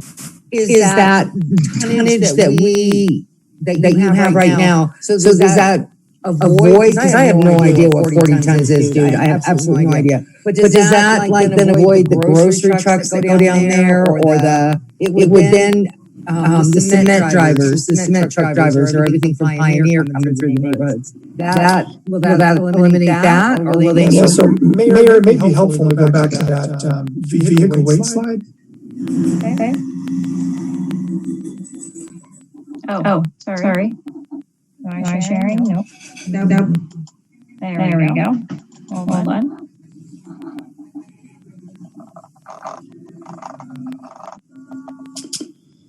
So anything that's 40 tons and below, there's no permit required. I mean, those are just normal trucks that can go in and out of the neighborhood. If the concrete, if you're replacing your driveway, or we're doing our residential street program and replacing sidewalks, we want to allow the concrete trucks into the neighborhoods. We obviously want to protect our homes from fire, and everybody wants their garbage picked up and Lots of Yeah, people but we're order not, from Amazon. So so those are we're not talking about city, cars, or city trucks or anything like that. I mean, we obviously already know when a city truck is coming through.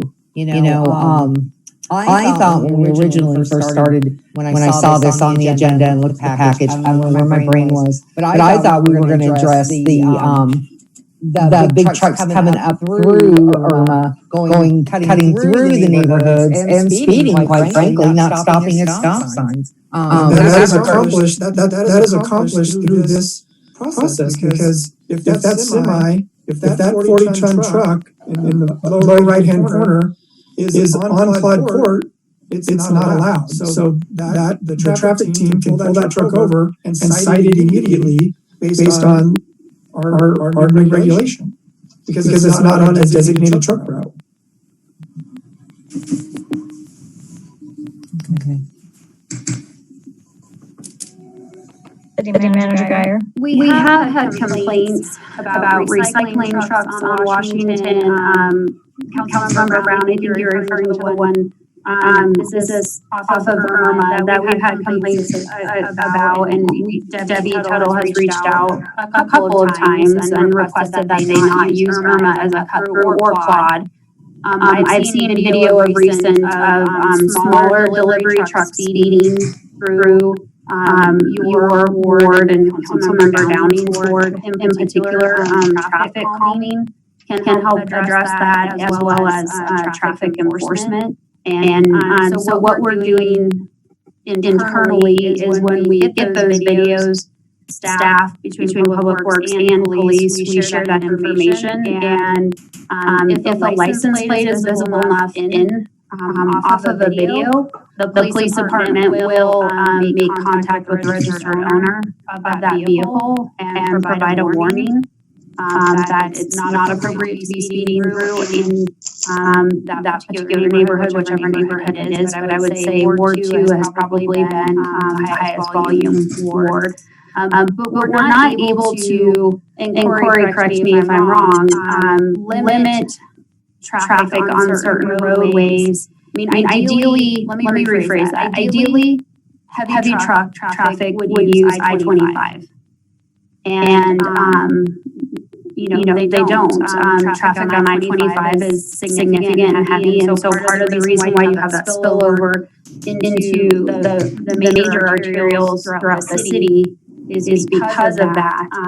So we can take another look at the route specifically and make changes to that, or if it's council's consensus not to move forward with the plan as proposed, we on staff will continue to respond to complaints and provide as much education as we can when we get those complaints.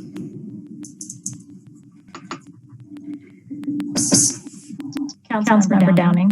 Just another, more of a comment. I don't know how we can really address this at all, but many of the complaints that I have received are from trucks that are coming through from other municipalities and utilizing our streets, so and taking shortcuts. And they definitely, looking at the signage you had, are below the 40,000 ton.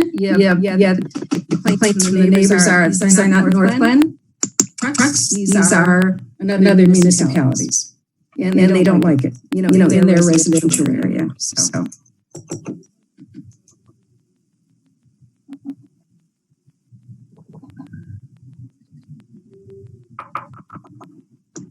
Okay. I don't know. Councilmember Escobar.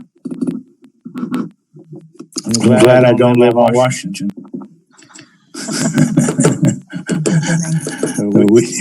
we probably have some complaints on Huron, but most people understand that Huron is an artery to our city, and so much like Washington, there's not a whole lot you can do about it. I think we've asked City Manager Geyer and Kent to do the work. They've done the work. It's up to us to allow them to. I support this. I think we should move forward with it. with an educational plan because we're limited in what we can do to address all the customer complaints. You know, we're not going to get all the residents happy. That's not going to happen. I have one on my street that I'll never be happy.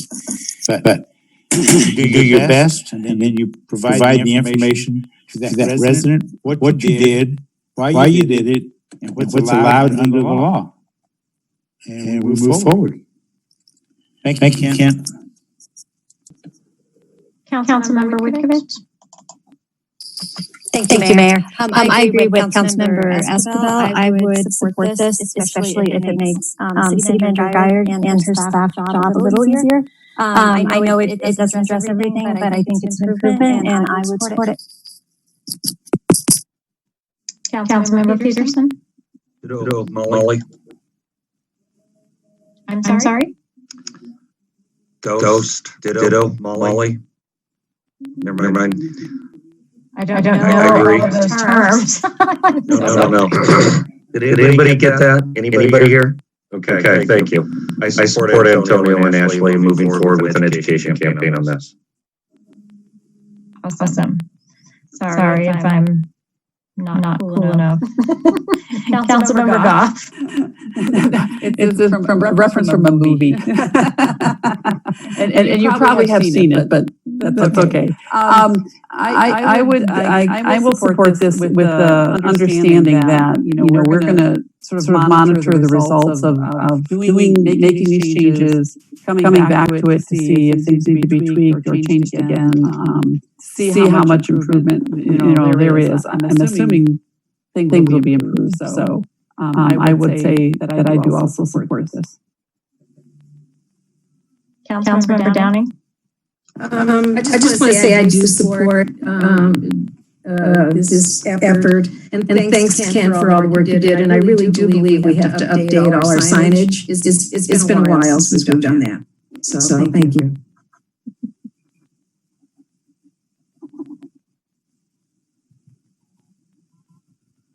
Okay. Councilmember Brown?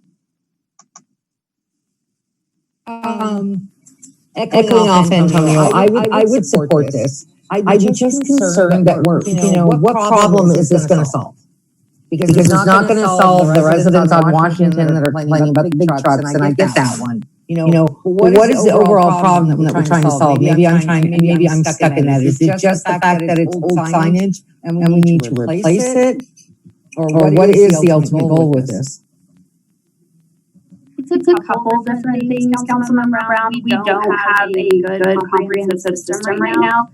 In discussion with Kent and staff, Chief May, over time we've added signage based on areas of the city where complaints have been made, but we haven't looked at the city comprehensively. So that's why we engaged FHU to do this work with us and make the recommendations. Certainly council, we'd have to look at this. You could say, well, we want something less than 40 tons in terms of the requirement. There's going to be a corresponding impact to that.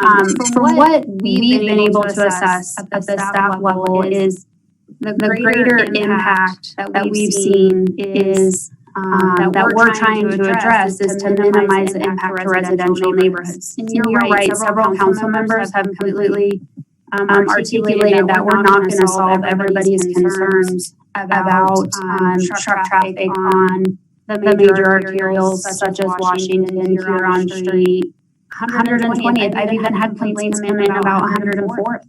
And use of Jake breaks on 104th as well as I-25. So, I think this is a natural next step for us. We can monitor and assess whether or not this is helping, but it certainly is not going to solve all of the impacts of increased congestion and traffic and that impact to our community specifically in the Metro North area. Okay. All right. Well, I will support it because, we need it. We need to make a stand somewhere. I just, how I feel. I don't feel like we've addressed some of the major complaints, especially from the one resident in Ward 1, but I guess it's, I'll go with it. It's cool by me. Thank you, Kent. Anyone else want to weigh in before we wrap up? No? Okay. Thank you, Cass, for putting that together. And thank you, Heather, for taking all of the complaints going forward. Thank you. All right. So we have Rupa here with our COVID-19 response. Rupa, how are you?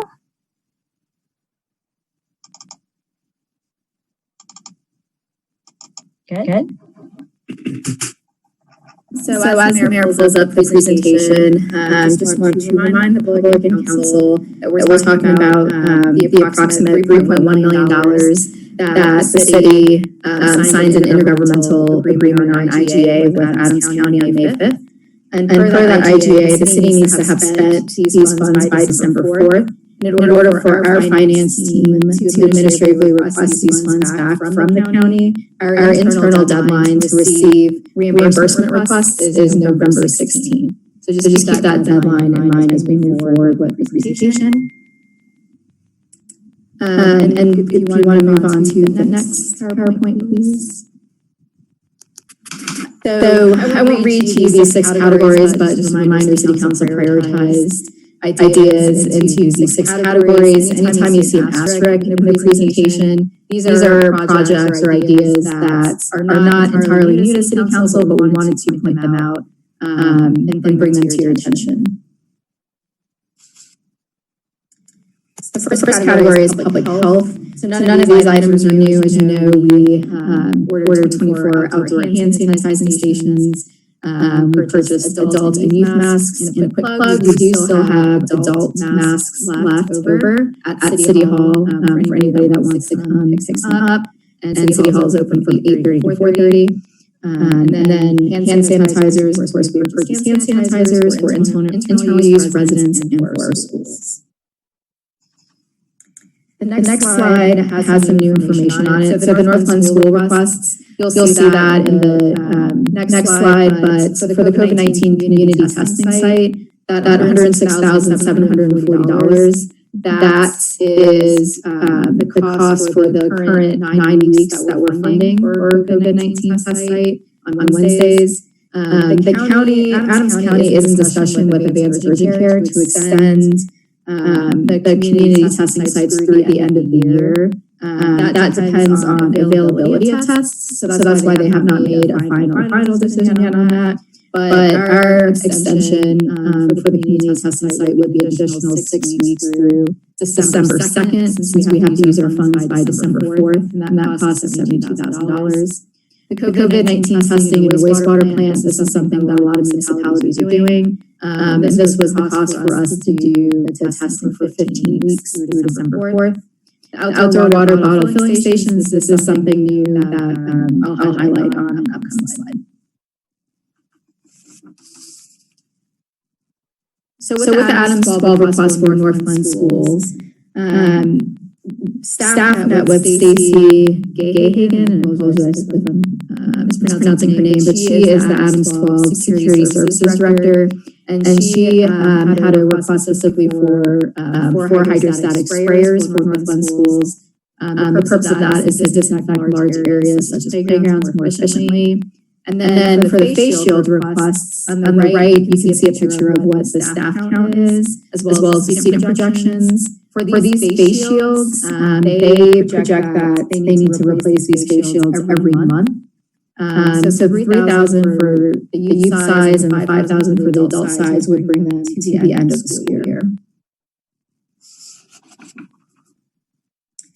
On August 10th, Superintendent Gadowski and Pat Hamilton visited City Council and made the request for headphones and laundry baskets to support the remote learning pods. So the request was for reimbursement for 1,262 headphones and laundry baskets. And you can see in that chart how Adams 12 projected that number for Northglenn specifically.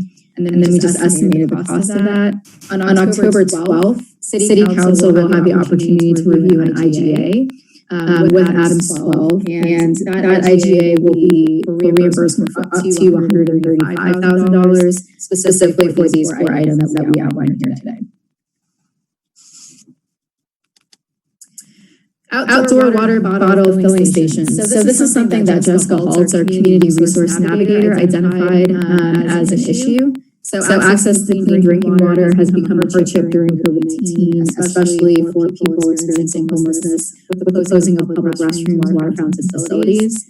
As you can see in the picture on this slide, there is a water fountain component on it, but that will be shut off during the COVID-19 pandemic, and the water bottle filling stations will be functional. And our recommendation is to purchase 5 at $4,000. Internal city expenses. So to date, we've spent about $87,000. And we approximate about $62,000 left over that we need. Some of that money that we've identified already is a $25,000 Aeroclave. For those not familiar with Aeroclave, they're disinfectant machines for large areas. So, for example, the Justice Center has one, but the Recreation Center and Senior Center, as more public come in contact with those areas, there's a need for that in that area. And then also, should City Council return back to chambers, if there's any modification needs that we need to do for City Council chambers, that would go under that internal city expenses. The public safety payroll, I will touch on at the end of the presentation.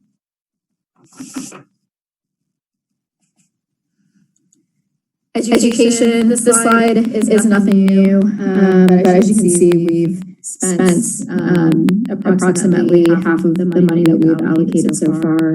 And I know we can continue to spend that money as we need to continue to educate our public on COVID-19.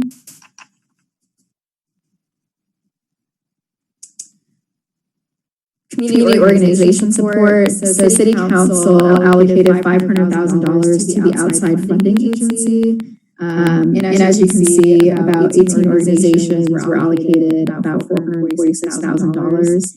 And the outside funding agency has agreed to allow the community resource navigator to connect with local nonprofits to identify any additional needs with that $53,000 left. And Jessica is continuing to reach out to organizations since we do have that money allocated to see if they have any needs that we can provide.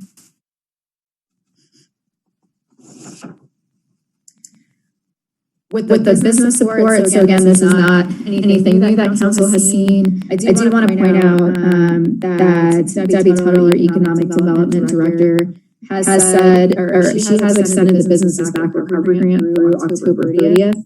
That being said, she estimates that about $300,000 of that $500,000 allocated will not be spent.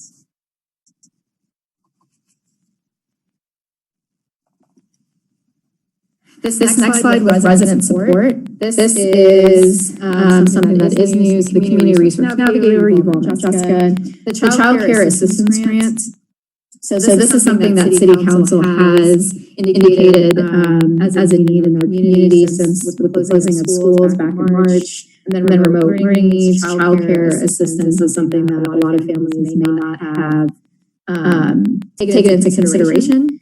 And with the reduced income many families are experiencing, we have partnered with the Early Childhood Partnership of Adams County. And I apologize for the correction on the slide, but it's actually up to $1,600 per child, up to 2 children per family. So it's really $3,200 per family if they have 2 children. And the Early Childhood Partnership of Adams County, their board has approved an agreement that we have drafted. And on October 12th, City Council will have a chance to approve that subrecipient agreement as well. The Housing Assistance Fund, so, and I apologize again, but this is late information we received, but we spoke with Maker Housing on Friday. And right now, their processing time for applications is 8 weeks. And they have about 920 applications or more in queue, which is why they're pausing any new applications for about 2.5 weeks so they can try and get through some of those 920 in queue. For Northglenn specifically, there's 96 applications waiting to be funded. And that doesn't mean that they don't have funds available in their pot. That just means that there's 96 applications specific to Northglenn. What Maker Housing has told us is that because our turnaround deadline is November 16th for organizations to request reimbursement back to us, or for those organizations to spend their money, even if we gave them $300,000 right now and gave them through November 16th, they would not be able to spend any of that $300,000 because they're going through that queue. However, hopefully, if the federal government chooses to extend the expiration deadline of CARES Act from December 30th, 2020 to beyond, then Maker Housing will certainly take that $300,000 and be able to allocate that to Northglenn residents. So in the memo, it says that City Council will review a sub-recipient agreement with Maker Housing on October 12th. We're going to put a pause on that because we want to make sure that the money that we give to Maker Housing, they'll be able to use it. So what we've heard is that after the election, we should have some more information on whether or not the federal government will move forward in extending that expiration date. And if they do, then at that time, we will enter into agreement with Maker Housing for $300,000 or more, depending on what their queue is at that time. And here is a summary of everything that we've said. So our allocation specifically is $3,086,617. We've allocated about 2.9 of that. So the available funds we have left is $140,177.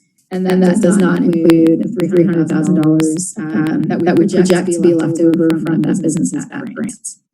So with that being said, what we do want council to consider is any remaining funds that are not spent by November 16th, that can be used to reimburse us for public safety payroll expenses.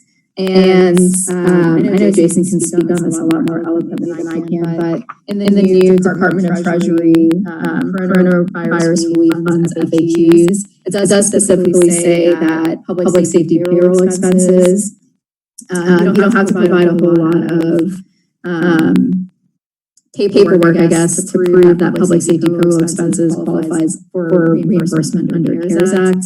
So in order for us to ensure that the money that we receive from Adams County stays in the city of Northglenn, we are proposing that City Council consider using any remaining funds not spent by November 16th towards the public safety payroll expense reimbursement.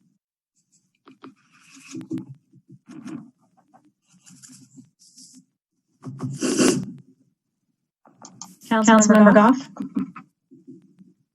Thank you. It's kind of a minor detail, but I was very pleased to see the clean water stations being provided throughout the city. And are those affected by the winter? Will they have to be shut off?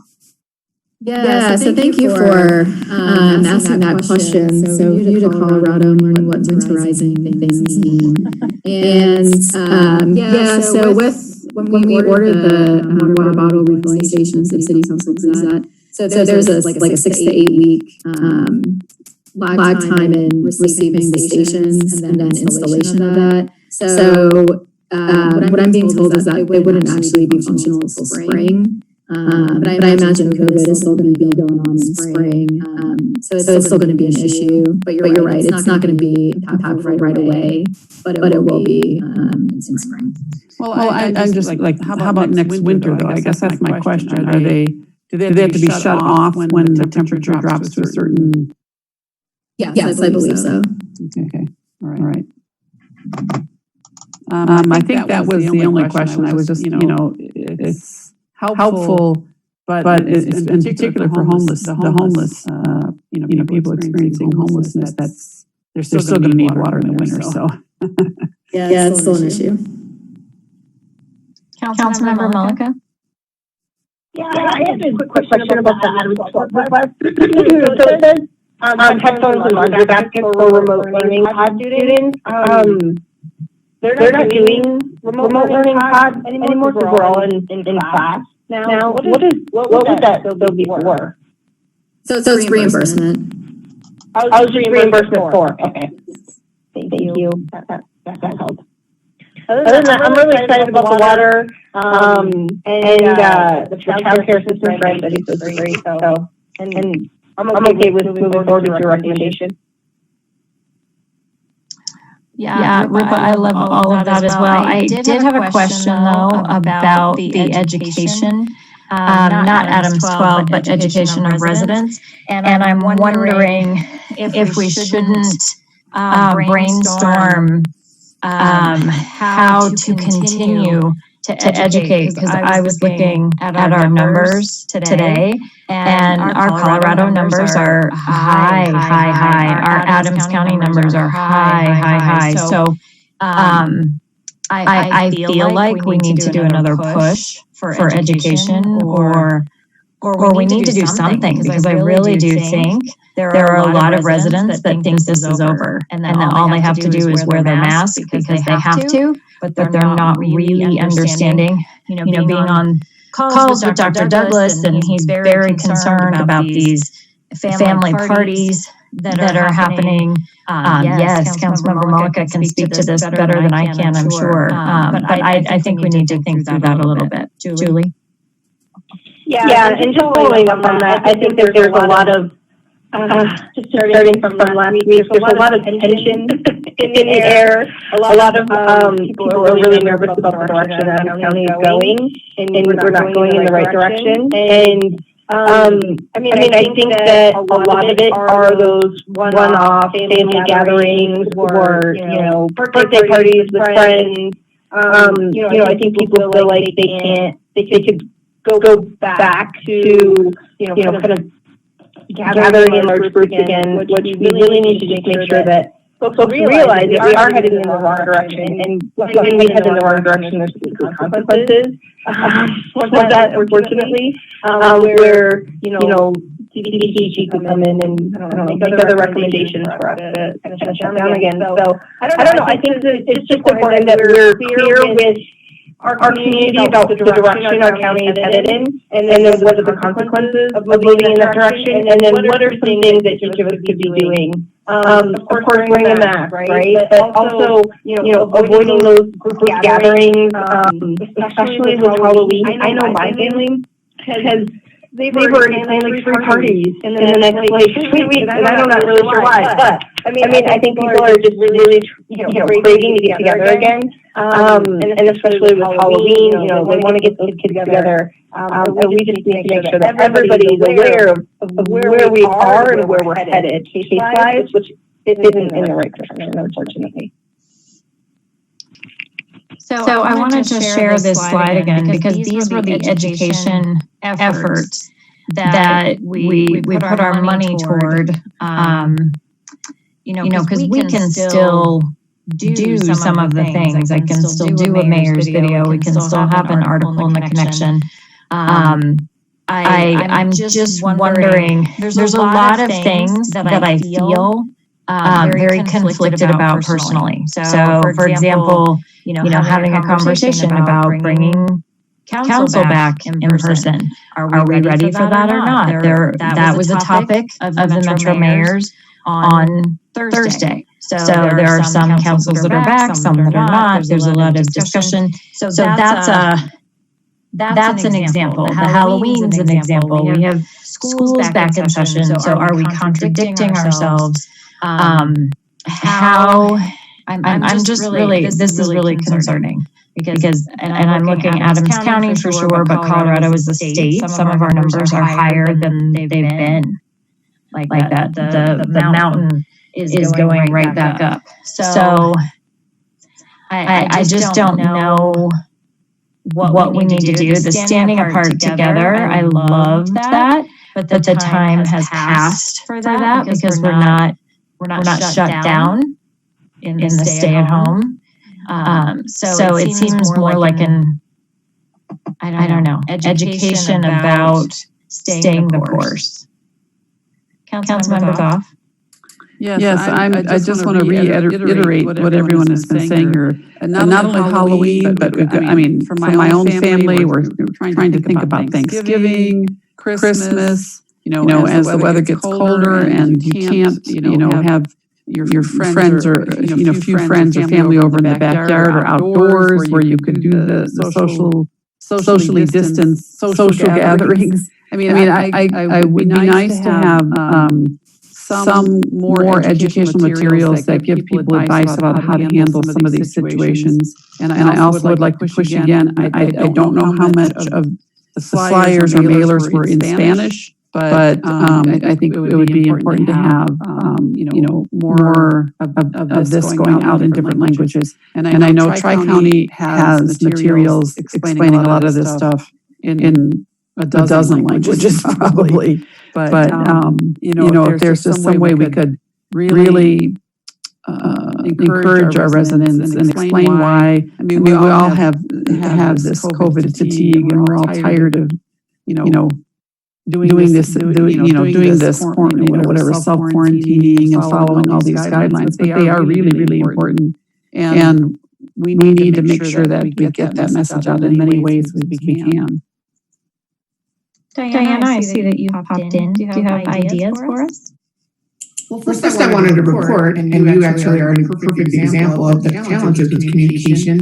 We have actually transitioned out of our last standing together to now mask up and move forward. So it's the same kind of graphic look. We rolled it out last month. It's been going for now over a month. But since none of you know that, that's a perfect challenge to our communications, and that people have seen it, they just start to not see it anymore. But we did change it up to blue and green, mask up and move forward. It's in every issue of the connection with a big article and several sections talking about what's going on now. We've also upped our social media postings because of the Adams County numbers, so we're pretty concerned about that as well. So sharing some of their posts and putting in there, hey, our numbers are going up, we need everybody to continue their efforts. It's also the top on all of our newsletters. I'm struggling with what else to do that we're not doing. One of the reasons we changed up the logo is because we felt the same way, which is people aren't seeing it, we need to do something else. We can do something if we choose to do a Halloween event. We can have a flyer in those bags, and all of our print materials. The connection is not in Spanish, but the website stuff is always translatable, and the flyers that we did, including the mayor's handout and other handouts like masking, were in Spanish. So it did have stuff in English and Spanish. If we decided to do something for Halloween and have a Halloween event, the handout, we can include something about, hey, this isn't over, our numbers are up, really need you to stick with this, and we could do it in English and Spanish. But to be honest with you, other than doing paid social media, I'm not sure how else we can push it out there more. Because I feel like the message is said, but I'm not sure the message is still being heard because it's repetitive. So that's my 2 cents. Not super helpful, but a little bit. Okay.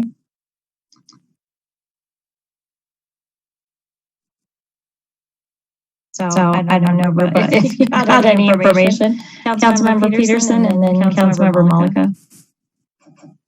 Thanks, Mayor. Just food for thought. I agree with the continuance and further sustained aspect for education. And my concern is not overkill, but if people haven't heard it by now, I don't know what will make them hear it. So what can we do if we do something with education? What can we do that has a level of efficacy? What can we do that's something that we haven't done? What can we do that illustrates, no, you really need to put on a mask now? And so, I'm okay with that, and I would really like to do something that's community-based, that's forward-thinking with education. But I think, just generally, it needs to go beyond a flyer. It needs to go beyond kind of something that was urgent and important for us in February and March, but it needs to be a new message in October and November. And I don't know what that is. I don't know what that is, but I would want to make sure that whatever we do is targeted, focused on efficacy, and I don't have an answer for it, but that's something that, as opposed to just mask up Northglenn or something like that. I don't know if we do another video. I don't know if there's a something in conjunction with the connection or the paper, but I don't have the answer yet. But thinking outside the box, what can we do education wise that can strike a message 6.5 months into this thing that a sizable amount of people choose not to hear continually. And I don't know what to do about that. Councilmember Malika and then Wickovich. So I have a question actually for Rupa, and if you don't know the answer to this, is fine. But so if we do go up to a level 3, what does that mean for our city and our businesses? Do we know? Yeah, so with the current CDPHE COVID-19 dial, it's actually really laid out pretty clearly and transparently as to what will happen. So if we continue, and I think the deadline was 4 weeks from last Friday. So if we continue with the metric, we get moved into level 3, that would mean that our gyms would close back down.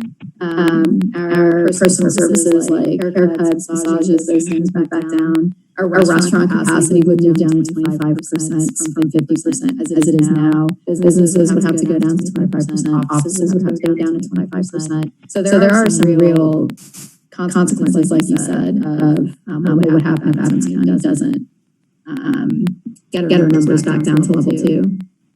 Okay, and so if I remember correctly, with all of the kind of weeks of variance we get, do we have to wait and see what happens until the end of October, right, before we officially move to a different level? Is that timeline correctly? Yeah, so on October 2nd, Tri-County and CDPHE met. And then in 2 weeks, so that would be October 16th, if our numbers have not changed, if they haven't improved, then at that point, Adams County would have to submit a mitigation plan to CDPHE. And then we have a 2-week grace period, so then that would take us to October 30th. So if our numbers have not changed October 30th, then at that point, we would automatically get moved into level 3. Okay. So I think that is a really good message to send out to people, because especially all the work that we've done to kind of get back to where we are, to business the way we are. Nobody wants to go back, right? Nobody wants to go back at all. And so I think that it's just really important that we communicate that. And one of the things that I think needs to happen, and I guess this is more for staff to coordinate, of course, but would be like, can we have a coordinated message across Adams County, like a coordinated campaign where we're I don't know, maybe even sharing the communication entirely. And then how do we bring businesses into this? Like I feel like that could be a different approach of messaging this. If we have like business owners telling their story about why it's important that they're open and they stay open and that we keep people safe. I mean, it's a different perspective. But I just feel like we need to just coordinate and invite more people in and tell their stories. I don't know, because it's tough. It's so hard. Nobody has the answers, but I don't know. Those are just my thoughts. Not sure if they're helpful at all, but I think. Thank you, Mayor. Saw your lips. Yes, I definitely agree with Julie. I think we need to stress these consequences because I think people, it's just in the back of their minds, and people don't think that it could ever happen again. And so I think we need to stress that, especially if it's really on our horizon, like it kind of seems like. And I love the idea that Julie had about highlighting personal stories by our small businesses. By our residents. I think that's a great idea, and I don't know how we do that, but I like that. As far as like consequences, I think we did a direct mailer before. I don't know if that could be another great idea to just put it in everybody's mailbox in English and Spanish. But I think we need to focus on the consequences that nobody wants to experience. Thanks. So I have a wondering. I wonder if it's time to have Dr. Douglas come back and talk to council again. So to Councilmember Peterson's point, if people don't understand it by now, I think there's new things to understand. Because if I take my eye off of it, I live in a world where I think things are okay. It's when I go back to that graph and go, hold up. Like what do you mean? These cases are tripling. I mean, where we were 2 weeks ago was about 200 cases per day. Now we're hovering on 700 cases per day. That's a huge difference. And so if people don't pay attention, they don't know that. So I think it might be time to see if Dr. Douglas could come visit us again with some of that information. That's just one thought. Councilmember Escobar?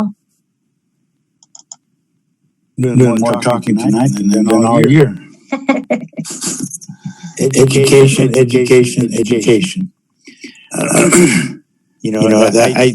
agree with everything Julie said, Rupa said, Ashley said. Everybody's saying the same thing, and I started to lower my hand because I didn't want to be repetitive. I think that somehow through a communication, whether it's a mailing or a PSA or on the website, explain what going backwards means. Some people don't understand what going back to where you were once upon a time. Everybody wants to go back. I want to go back and be 20 years old again. But the reality is, I don't want to go back to unemployment and the chaos that COVID has caused. And I want to shut that down somehow. Bringing Dr. Douglas to the council meeting is fine. But feels the government moves so slow. We need to do this now. Decide on what we want to do as a council, and just do it. Whether it's a mailing, a PSA, families have lost loved ones. I don't know that you could. I don't know that I would want to be a testimonial for that. But somehow hit the nail on the head and do it now. Not tomorrow, not next week. Make a decision now, and let's do our mailings. If we don't do anything with them and nothing happens, then we did something. But get more information to do something, I think that's counterproductive. Thank you. Councilmember Goff? Thank you, Mayor. I'm going to go back to the big picture here, which was that Rupa was asking us to consider any remaining funds not being spent by November 16th to be used to reimburse public safety payroll expenses. And what I'm hearing is that we would like some of this money to be spent on some kind of communication.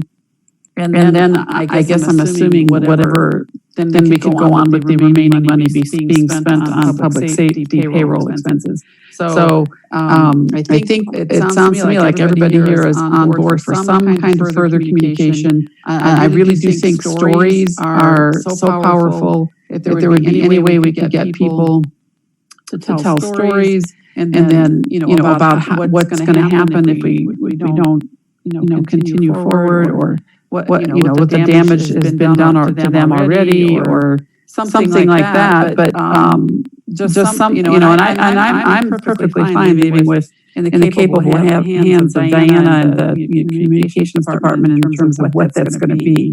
But I just think that at this point it sounds like we say yes, do some more communication, and then we haven't really talked about what money is not being spent by November 16th should be done, what we should do with that. And I'm fine with letting that be as proposed to be spent on the public safety payroll expense reimbursement. And I'll just leave it there. I agree with you, Catherine. If you don't want to give a big dialogue about it, do you just want to do a thumbs up for Catherine's idea?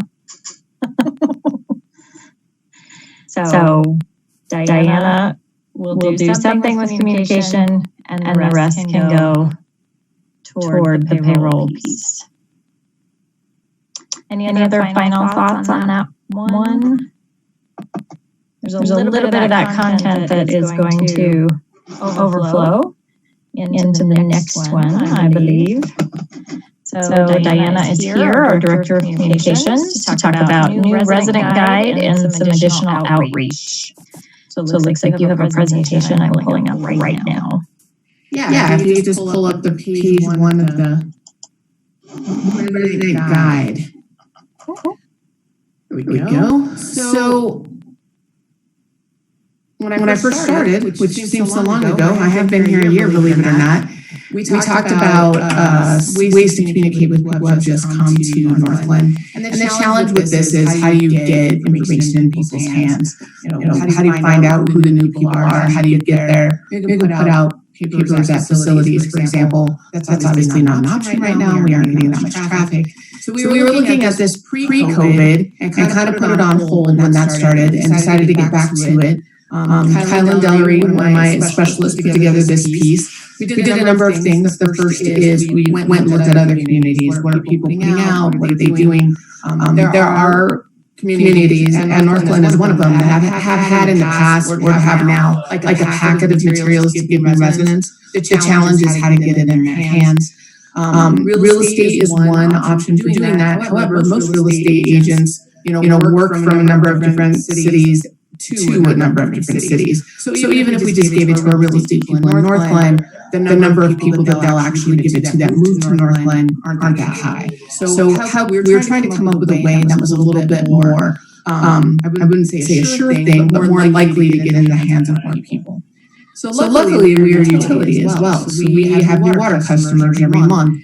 And although there are privacy laws that go with being a new water customer, we can send something that is not specific to a person, but just to people that we think might be new water customers who may or may not be new residents. They may have moved from one Northglenn place to another. It could be somebody who's a landlord. However, new water customers are more than likely new residents for the most part. And we can only get their addresses, but they would get something in the mail that would say, welcome new Northglenn resident with this piece. So this piece is a print piece.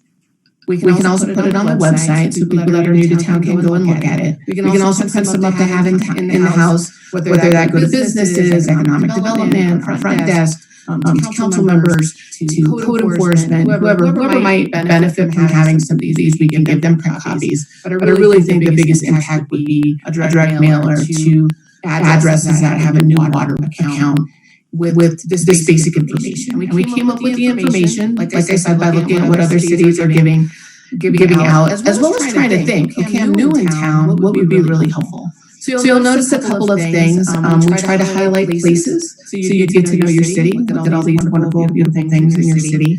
Obviously, there's a piece about you guys starring Northglenn City Council. Nice picture of you guys doing a donation thing, a little bit about their words, a little bit about how our government works. So welcome a place, then the next page is basically a city guide. Once again, try to format in a way where somebody would put it on their fridge if they just moved here, next to their desk, on their pin board. And then the next page really isn't city stuff, but we did do it this way purposefully to kind of show, hey, here's some other community resources, so people can kind of start getting an idea of, hey, this is what the city does, this is what other things are offered in our community by other entities. And then our last page, again, just giving ways of how you can get connected with us. We talked about the connection going to their house, talked about an e-newsletter, how to sign up for it, Channel 8, Access Northglenn, where you can let us know if you're having issues with the city, our social media, and of course our website is repeated multiple times on this piece.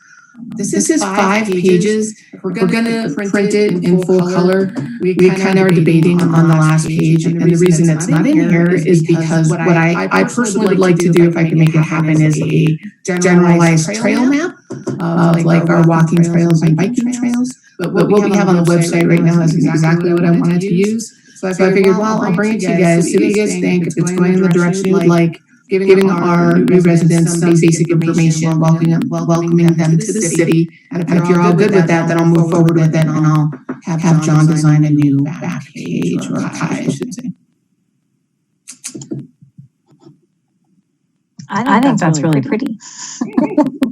All right. Councilmember Goff.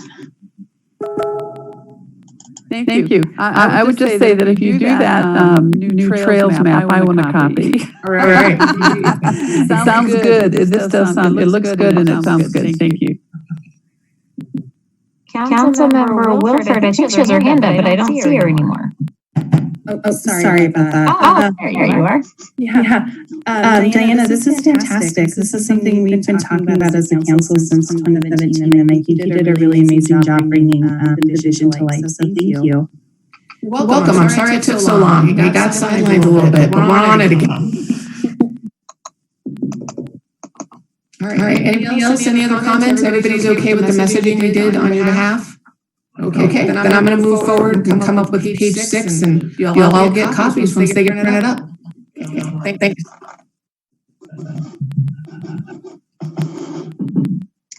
So, Diana, is this an appropriate time to talk about the drive-through idea, or no?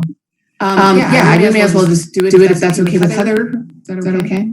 Yeah, she's nodding. So it was brought to our attention that other communities around us are doing some kind of Halloween event. Of course, traditionally in Northglenn, our big Halloween event is Safe Street Halloween. So I went to Safe Street Halloween last year, and I can tell you, there's no way we can do anything remotely like that, because we drove up, it was like mobs of people and big crowds and all jammed together. So that's not going to happen. So we canceled Safe Street Halloween. We had briefly considered doing something, an alternative, but we had a lot of things going on, and where we start running into issues is weather. But then when we found out other communities are doing it, and that there may be some interest in our community, we're starting to take a look. I did want to run it by you, because I think there's a couple of things. The first is our cases are going up, and this causes some concern. So can we do something that is safe? I think we can. I think the drive-through is relatively safe. Especially if we only do one handoff to people. Like they really are, nobody's really coming close to each other except for us handing kids a goodie bag for everybody that's in the car. We have multiple candy stations that would be more contact, probably more risk for our employees than anybody else, because they would be exposed to people coming through in cars. So that's a concern. So we do need to figure out if we want to do it, a way to do it safe. But there are some other logistical challenges. The first is time frame. So we're talking about doing something in 3 weeks with zero planning so far. So we don't have rentals, we don't have generators, we don't have staffing, we don't have candy, we don't have anything to put in candy bags. And for example, when we did the 4,000 bags for Grab and Go and 4th of July, that was 3 days of stuffing bags in a warehouse. And we ordered stuff a month beforehand. And to us, that was a tight deadline. So there are some very big logistical challenges. We are going to meet on Wednesday and try and talk it through. I think staff is totally willing to do it if we feel like there's a will in the community. But we thought we would bring it to you, make sure that you knew about it, and see if you agreed that, yes, there's a will in the community. I did hear from one council member, thank you, Councilmember Molka, who's like, we would love it, I have kids and they would come. But like I said, some very real challenges. I do think that we could probably pull something off, but it's not going to be, I think we have very high expectations for ourselves. Like Chief May is like, it's not going to look as good, it's not going to be great Halloween. And I'm like, it's not. It's going to be like a half a block of blow-ups that people drive through and get something at the end, which compared to the other things that we do is very, I don't want to say low quality, but not the quality we're all accustomed to. So there you are. But we could definitely try and do something. So I want to jump in really quickly, and then Catherine, I see that you're next. But so I mentioned in the previous segment that I'm really conflicted, right? I'm concerned about the numbers, but I personally am really worried about kids losing their childhood. And Halloween is that thing. So when I saw that Los Angeles County banned trick-or-treating, I felt like that was big. And I said something to Heather, like, we're not doing that, right? I think she misunderstood me at first, but I have no intention of making any sort of huge statement that we are banning trick-or-treating. My own kids have created a plan where they can wear gloves and put candy down a chute, and it's becoming a whole it's a whole science project to figure out how to get it in just the right spot so that nobody touches it, and it's in the driveway, so we're not crowding on the front porch, but we're still maintaining some of those childhood traditions when I think about, the fact that we have had our food trucks throughout the summer, and we're still doing some version of National Night Out tomorrow, I feel like we're doing modified versions of what we do, and I think the city is okay with that. When I think about the numbers in Adams County, Thornton is doing an event, a big drive-through event at their big rec center. Brighton's doing an event. Commerce City is doing something. There are other cities in Adams County that are trying to adapt. That doesn't mean we have to follow, right? Because we didn't do fireworks when some people did. But I would like us to consider doing a safe something fun. And it can be extremely pared down, and it can be very simple. But I think if we can swing it, I think it'd be worth it. So I just wanted you to know that I've been sort of having these conversations with other cities trying to figure out what makes sense. But I'd love to hear from you. Councilmember Goff. Thank you, Mayor. My question is, maybe going back to Rupa, where she was talking about this timeline with Tri-County Health and our numbers going up and down. And I thought, if I remember right, you said that the deadline for us to show progress, I guess is maybe the right word, was October 30th. So if we don't make it by October 30th, and then they we have to clamp down on everything, might that just we've made all these preparations for some kind of Halloween thing that can't happen? I think that's one of the reasons for making it a drive-through event. And before we moved anything forward or started promoting it, we would definitely run it by Tri-County Health Department, because it would be, a waste of time to do it otherwise, like you said. And a huge disappointment. Yeah. No way that may or may not make that cut, unless they approved it knowing that we could do it either way. I'm not sure it would be worth that work. Unless you guys want to eat a lot of candy. Yeah. I'll accept that challenge. But just to add, Tri-County Health Department, they have said that they have no plans to cancel Halloween because they understand that Halloween's going to happen whether or not Tri-County cancels it. But they are interested in having Halloween activities done in a safe way. So to Diana's point, anything that the city plans will run by Tri-County to determine whether or not our event is safe. And even when we had talked to Tri-County on that weekly call on Thursday, there was, and also looking at Adams County's numbers, there was no talk about canceling Halloween, but just how to make it safe.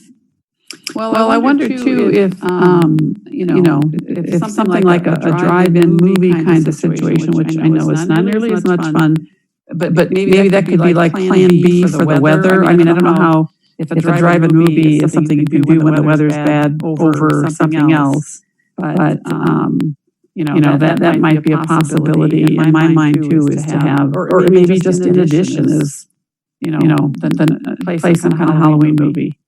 I would say both of the grab and goes and the food trucks at parks as well as the movies. We have two challenges. The first is, National Night Out, Police Department is going to be at several parks. Same thing for Grab and Goes, we had it at several parks. But we were handing out very little things with the exception of when we did the Grab and Go bags. So if we either need to have it at multiple locations so that enough people can go, or we need to have an event that can have a lot of people. The problem with drive-ins, they've all sold out because we can only let in 50 cars.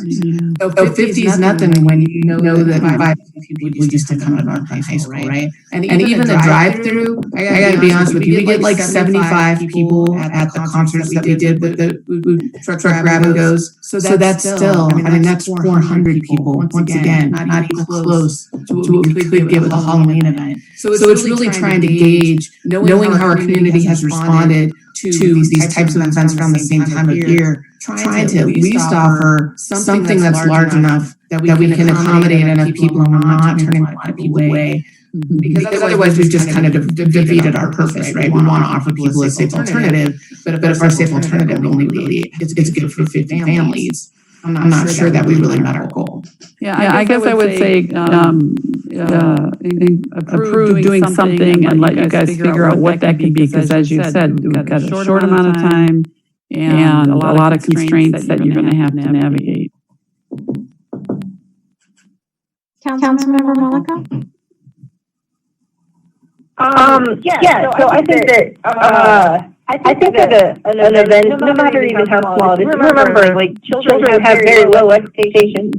I go to Spirit Halloween at least a couple times a week, and it's the same exact thing, but it's just like brand new all over again. So it doesn't have to be super fancy, but I don't know, it's just something for the kids to do, because usually when I think about my October, like, we did some type of Halloween or pumpkin harvest fest event every single weekend, and so now it's just like Halloween, so anything to make it special would be great. I understand it is a tight turnaround. If it doesn't happen, it doesn't happen, but I like the idea.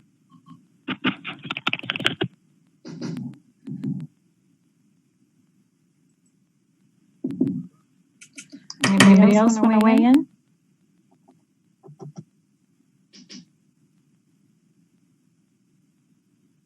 Okay.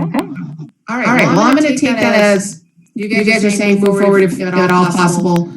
We'll meet with everybody on Wednesday and we'll make it happen if we can make it happen. And like I said, we're really just trying to come up with something that we can do quickly and accommodate a fair amount of people, because that moving thing came up for us too. Same thing with grab and goes. It's just not the kind of numbers that we usually have when kids come and get free stuff at an event. It's not. None of those really meet the demand. So we're gonna work with that. And thank you so much. And if we don't think we can make it work, we can always do the several parks location thing. So thanks for your input. I appreciate it. Do you have anything else for me? Nope. Okay. Thanks. Thank you. All right, City Manager Gallagher, paid family leave. Thank you, Mayor and members of Council. So tonight's discussion on paid family leave, my goal is to get direction on whether or not you want to move forward with some type of program. If you do, we can talk about some elements of the program, but we don't have to have everything figured out tonight. So primary question, yes or no, do you want to move forward with some type of program? So Christine Rubico from Human Resources is here with us, along with Jason, our acting Human Resources Director, Finance Director, to provide background on what research we were able to do. And we do include a slide on the proposed state ballot question, so we can share more about the comparisons that were touched on earlier in the session, but staff is being responsive to direction that I received last year during the budget development for 2020, and given the management services transition, the fact that I'm working at hiring a human resources director, we have not had a chance to bring this discussion back to council any sooner. So that's why we're having the discussion tonight, and I will turn it over to Christine. Thanks. Thank you, Mayor and City Council. Tonight I'm going to present to you paid family leave and some information about that. But first I wanted to share with you what our employees currently have as far as paid leave benefits and how paid family works for them right now. So first of all, general leave is what we have that includes leave that can be used for sickness, vacation, or time off. The accrual begins on the first day of the employee's employment and builds year to year. We also have personal leave, which is 16 hours given annually to full-time employees that can be used for any time off that they like, sick vacation. And those hours are lost if not used by the end of the year. Next slide, please. If an employee has an illness or injury that requires an absence of more than 2 weeks, They use 80 hours of their general leave. They're eligible for short-term disability after 1 year of employment. And then the short-term disability after the 80 hours are used of their own time. They are paid either 80% of their wages or 100% depending on how many years of service they've had with Northglenn. The next slide shows us general leave accruals. They're based on years of service, how many general leave hours are accrued annually, and then approximate hours they accumulate each bi-weekly period.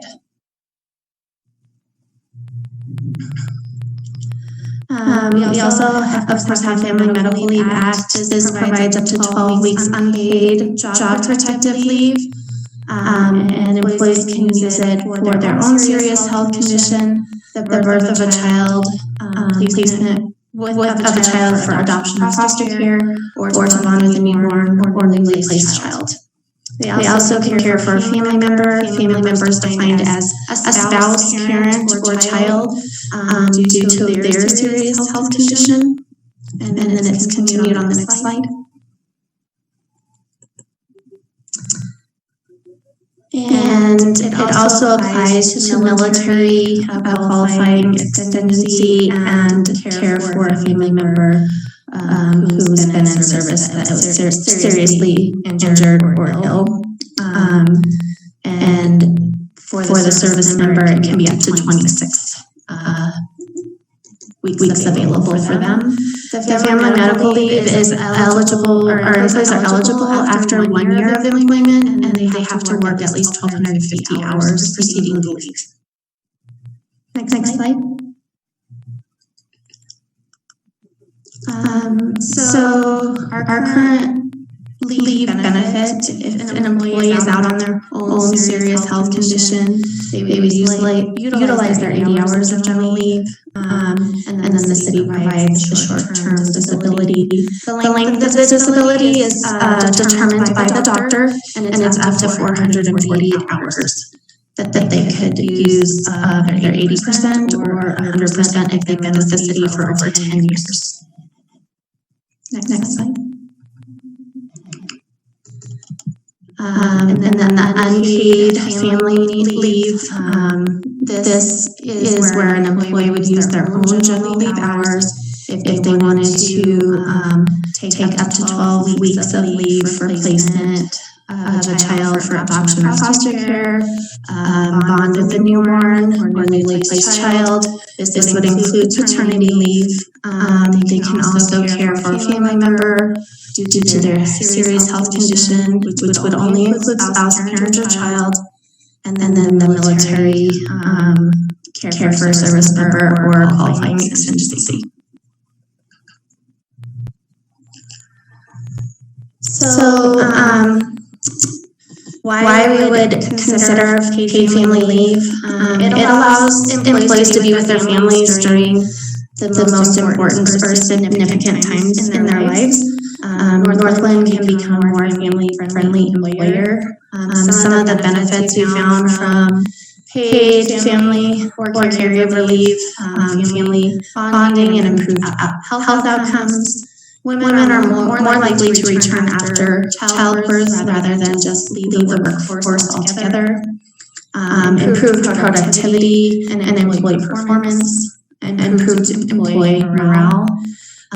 By offering both paid family and caregiver leave, we would be more equitable for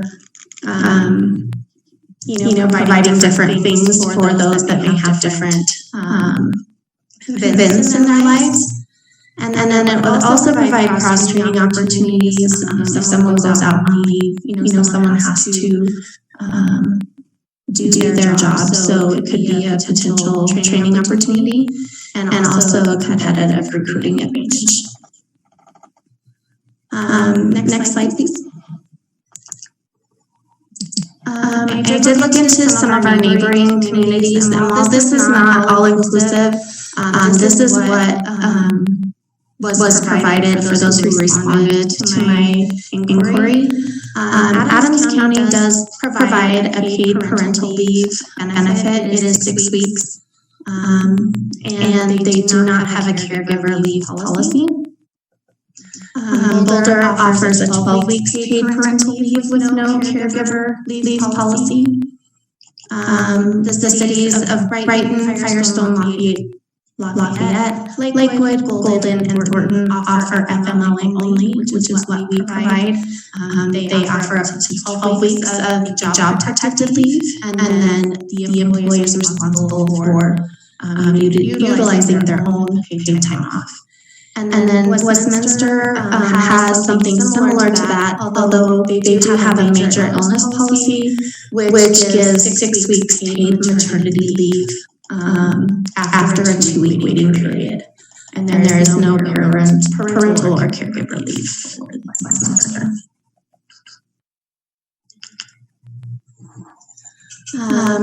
As was presented earlier, Proposition 118 is the paid family leave insurance that's on the ballot. And this chart here is directly from the Blue Book. It would provide up to 12 weeks paid leave for up to $1,100 a week in wages, and provides job protection and benefits.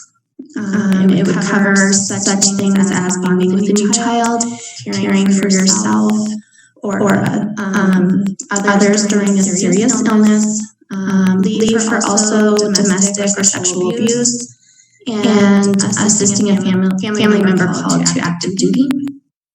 And this is a 0.9% of an employee's wage paid by both the employer and paid by the employee.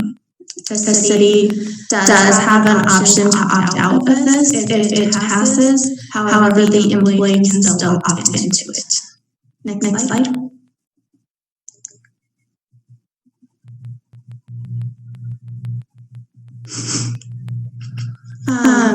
Under the Proposition 118, another thing I wanted to point out is if there are pregnancy or childbirth complications, there's 4 additional weeks given, which would be up to 16 weeks.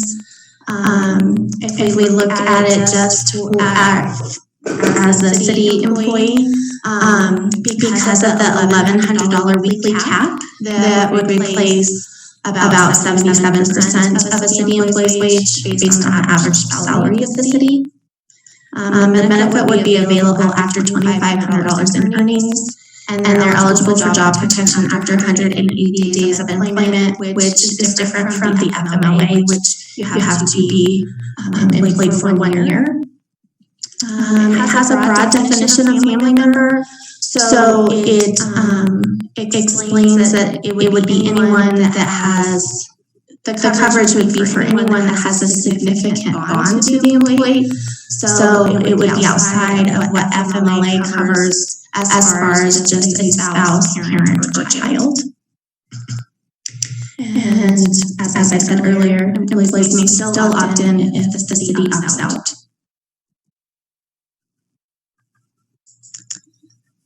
So here are some things to consider when thinking about providing family leave coverage. One would be parental leave, so it would cover both maternity and paternity for birth, adoption, and foster care placement. It would cover care for a family member. As I said earlier, the FMLA definition of family member is spouse, child, and parent. We could expand to include grandparents, siblings, and others. And then the military, care for injured service member, and the qualifying extendency.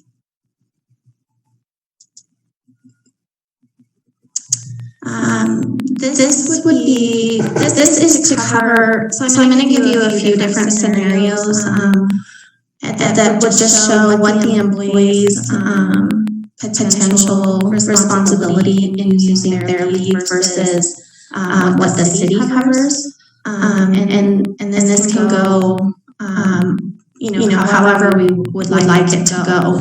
But staying consistent with our short-term disability policy, we have a 2-week waiting period where the employees utilize 80 hours of their general leave before the short-term disability kicks in. So for paid family leave, this 4-week minimum scenario shows that the general leave would be used in the navy blue the first 2 weeks. Short-term disability is in the red for maternity. And then the paid family and caregiver leave is in the green. So the yellow arrow highlights what the city pays, and then the blue blocks highlight what the employee is responsible for. Next slide. The 6-week scenario is just again, just what it would just expand from 4 to 6 weeks of paid time. And then next slide. And then the 8-week scenario. And these are all based on 12 weeks because the FMLA gives 12 weeks of leave time. And then the maximum scenario would be, of course, to provide complete leave paid 12 weeks of paid family caregiver leave. So this slide shows the past family medical leave cases that would apply to the paid family and caregiver leave. In 2017, the city had 4 FML cases, family medical leave cases. The average weeks taken was just over 8.5. And the cost is just the average salary multiplied by the weeks taken. 2018 we had 8 cases. 2019 we only had 2. This year we've had 9. And the average week this year has dropped to just over 4 weeks. And so this slide is just showing what 2021 could possibly look like if 4, 7, or 10 employees utilize the benefit, and then it would depend on how many weeks leave they took as the potential impact or cost to the city.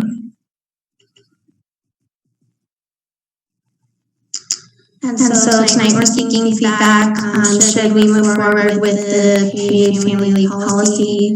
And if so, there's some sub-questions. How many weeks should be provided? When is an employee eligible? Should there be a waiting period where they use their own general leave or go unpaid prior to it starting? And should it include individuals outside of the FMLA definition of family, of spouse, parent, or child? And any questions?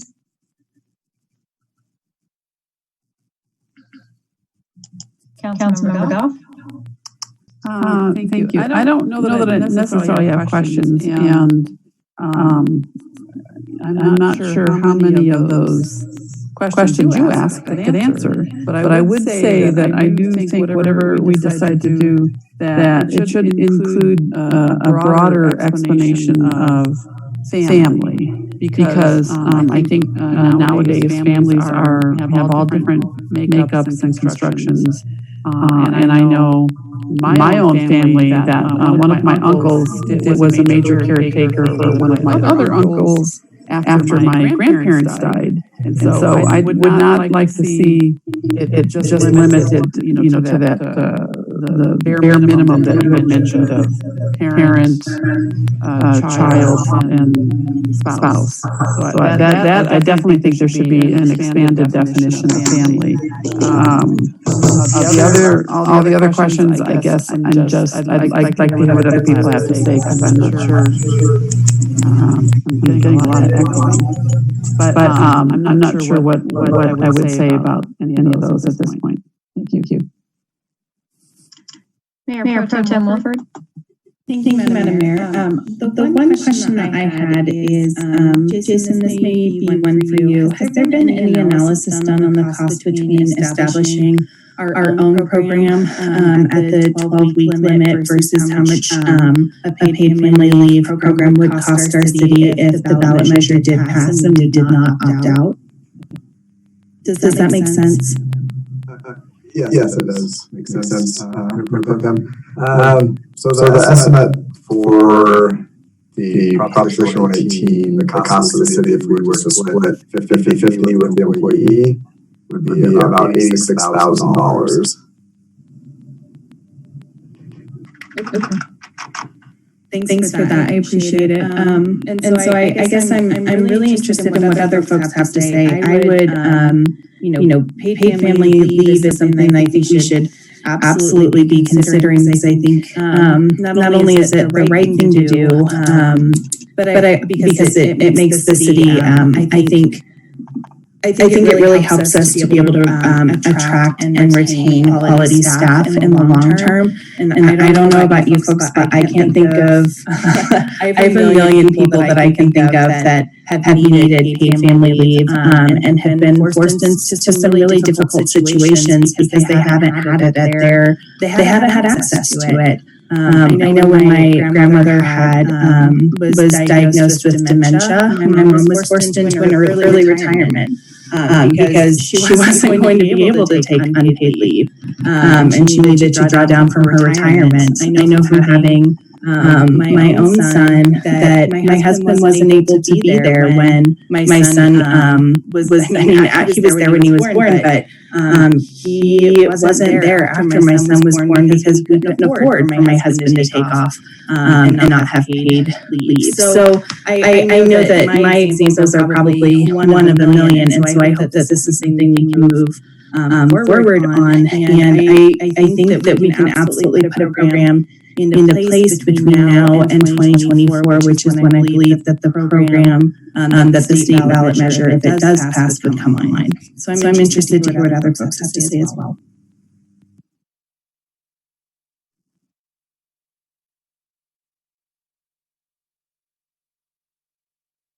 Anybody else want to weigh in?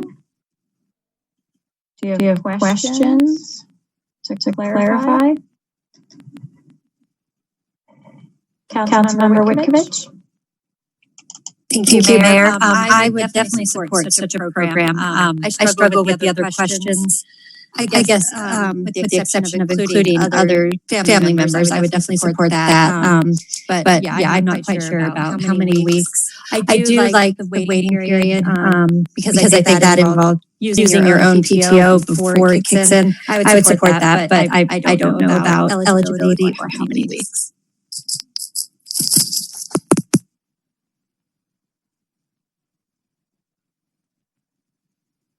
Councilmember Malika? So, I guess I'm in the same place actually. I definitely support this. I agree with expanding the family definition. I like the waiting period. Not sure when an employee is eligible. For that one. And how many weeks should be provided? I mean, I think I don't really understand the 12-week graph, the 8-week graph, and the 6-week graph. Not really sure what they're trying to tell me, but I would like to try and do like a 12-week graph or 12-week scenario, if possible, because I think that gives people the ability to really just focus in on whatever that pressing issue is. As my mom and dad or just as their caregiver. Those are definitely difficult times for everybody.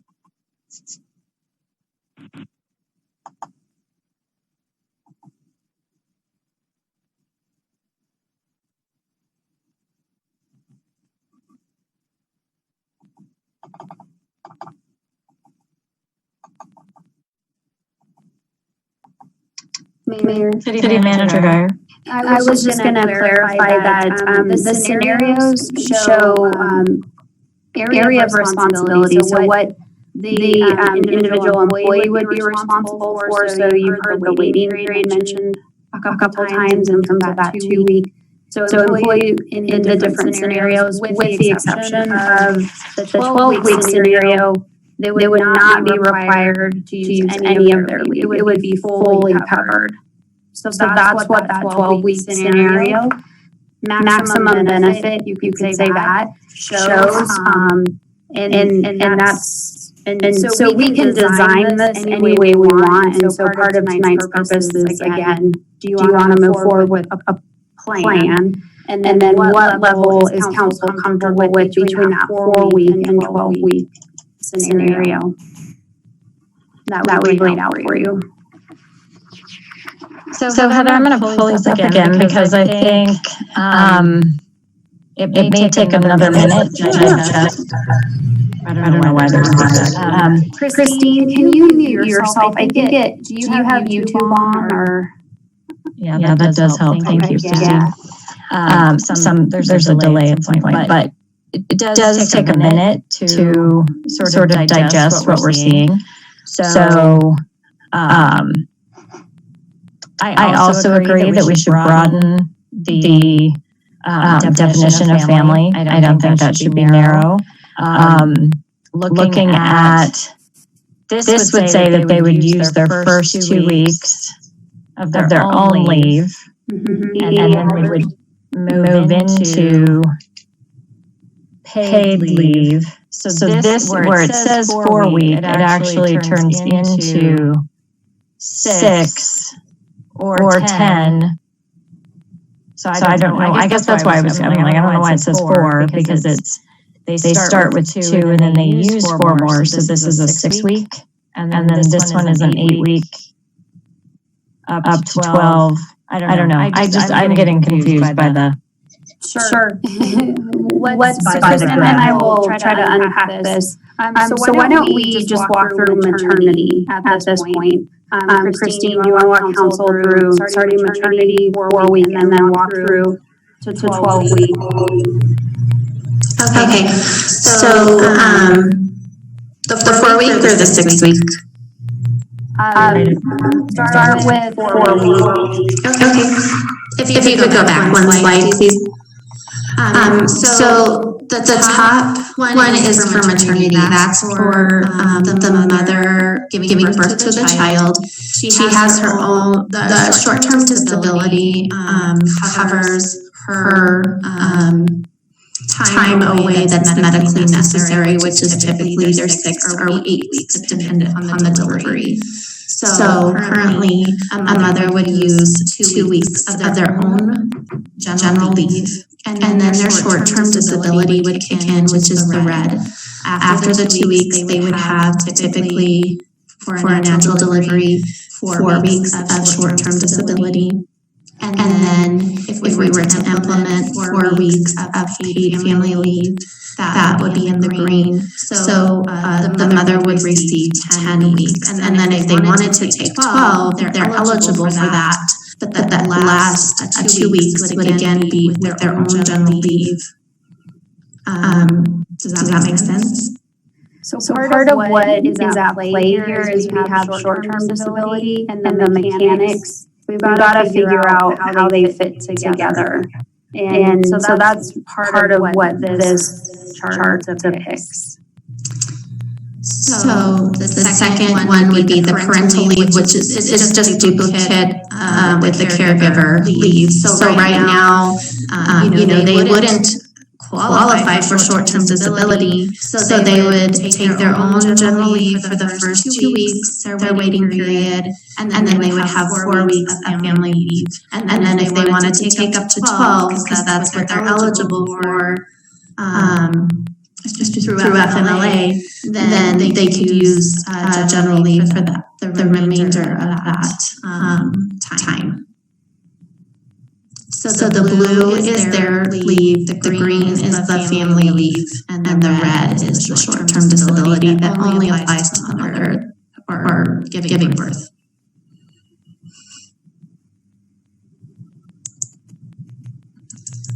So may I ask a quick question then? So if they don't have enough of their general leave or whatever that other leave is because they've already used it for something else, then then they really can't do that whole 12 weeks. Then it would be unpaid time. Yeah, that's I wanted to clarify. Thank you. Yes.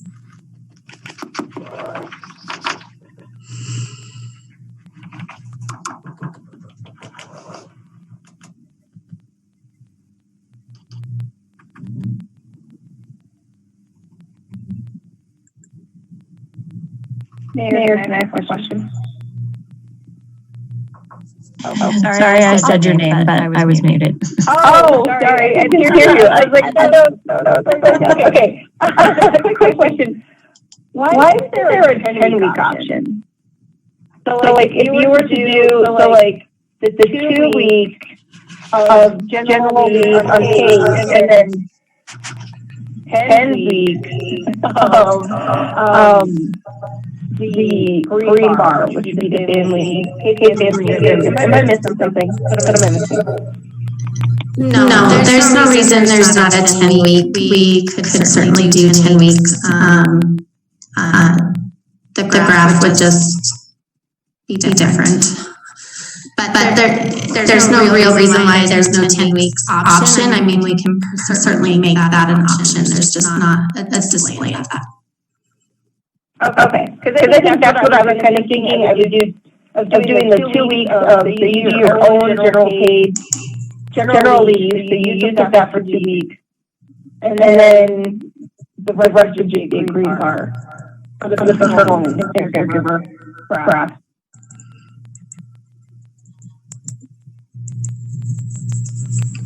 Mayor Pro Tem? Thank you, Madam Mayor. Sorry, there's an echo. Can you tell me how long, like an employee with 1 year of service, how long would they need to wait before they had 2 weeks of paid leave? It's about 6 months. A first-year employee earns 4 weeks for the year in their first year. So it's about 6 months to accrue 2 weeks.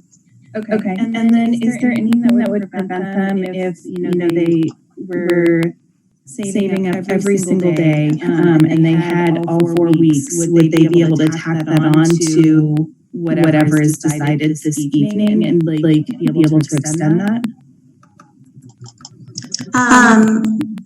Well, we're flexible with whatever the situation may be, but the FMLA covers the job protection for 12 weeks. So it would depend on the situation, but yes, potentially. Okay, thank you.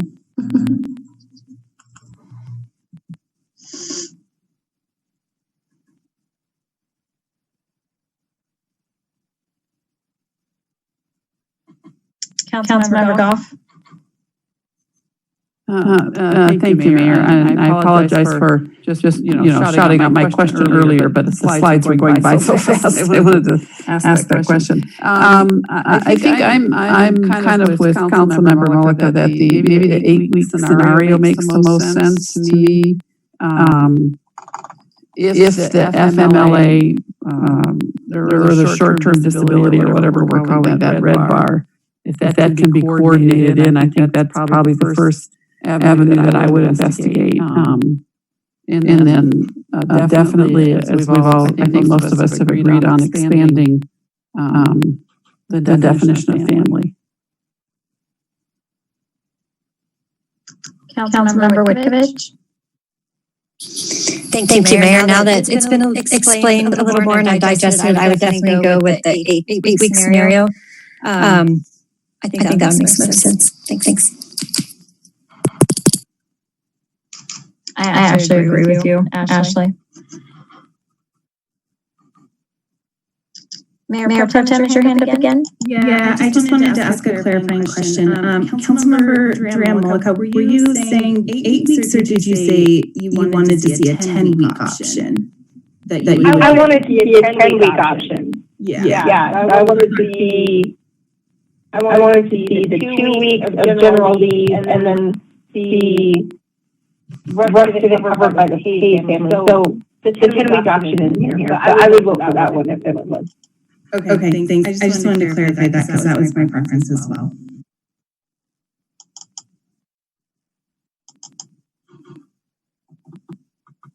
Councilmember Goff? Okay. Sorry about that confusion, but I think I would be interested in 8 or 10. I mean, I don't know how specific it sounded like when this was being presented. We didn't have to be too specific.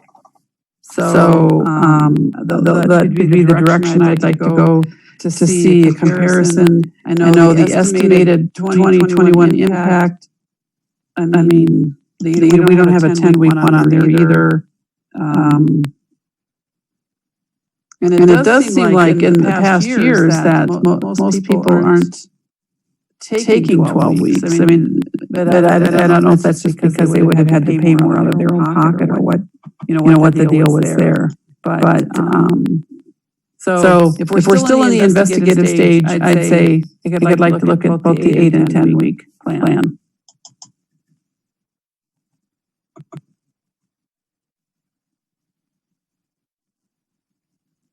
So thinking through some of your questions, I think, I mean, maybe, I don't know if anyone wants to say, I feel like we've answered the, should it include individuals outside the FML definition?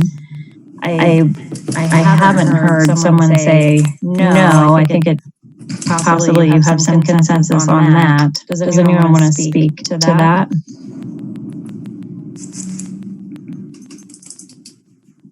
So I think that would be something where we do want it to include, we want it to be more broad and include anybody. Should there be a waiting period? Use of general leave or unpaid leave be required?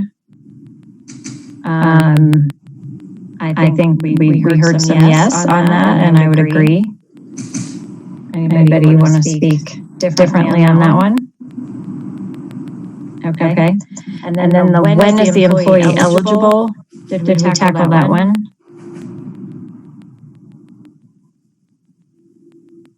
I would, I don't know, 6 months? Yeah.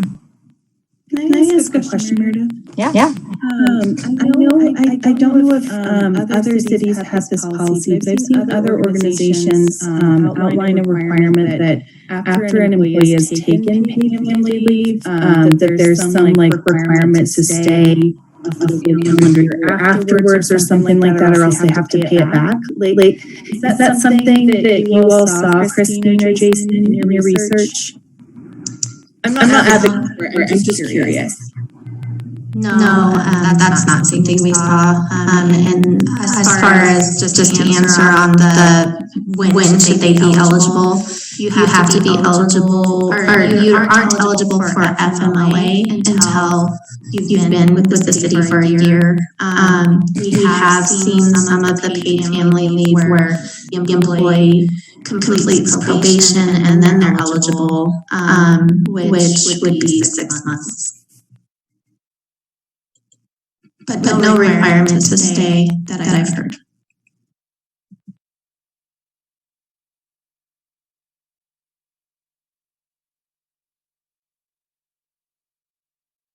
And then how many paid weeks? So I did hear 8. I heard 10.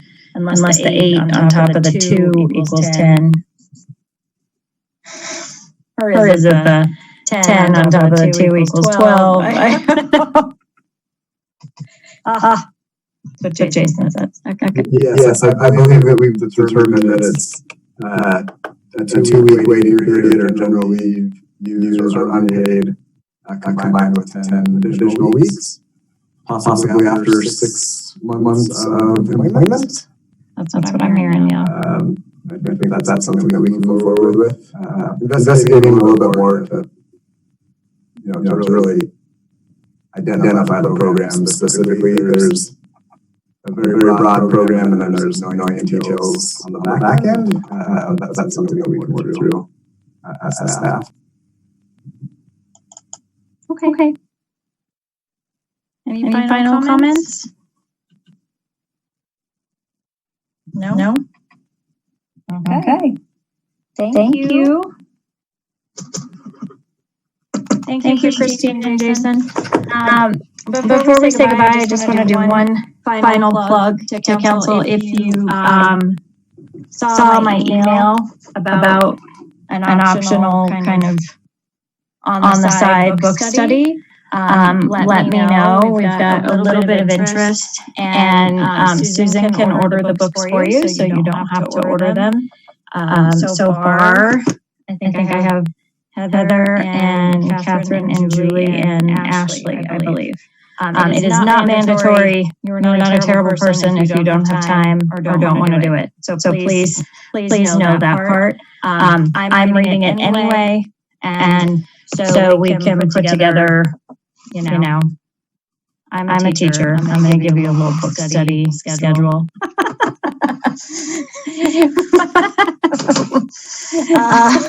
With some assignments now. I won't torture you. It can be very casual. We can, have a coffee. We can do some. I am learning some really cool digital programs that we could, we could do a digital kind of bulletin board sort of thing, just to have a discussion about it. So let me know, or just let Susan know. You can send me a text or email, but you're all invited, but it is not mandatory.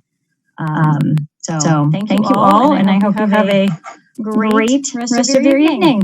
Get some rest.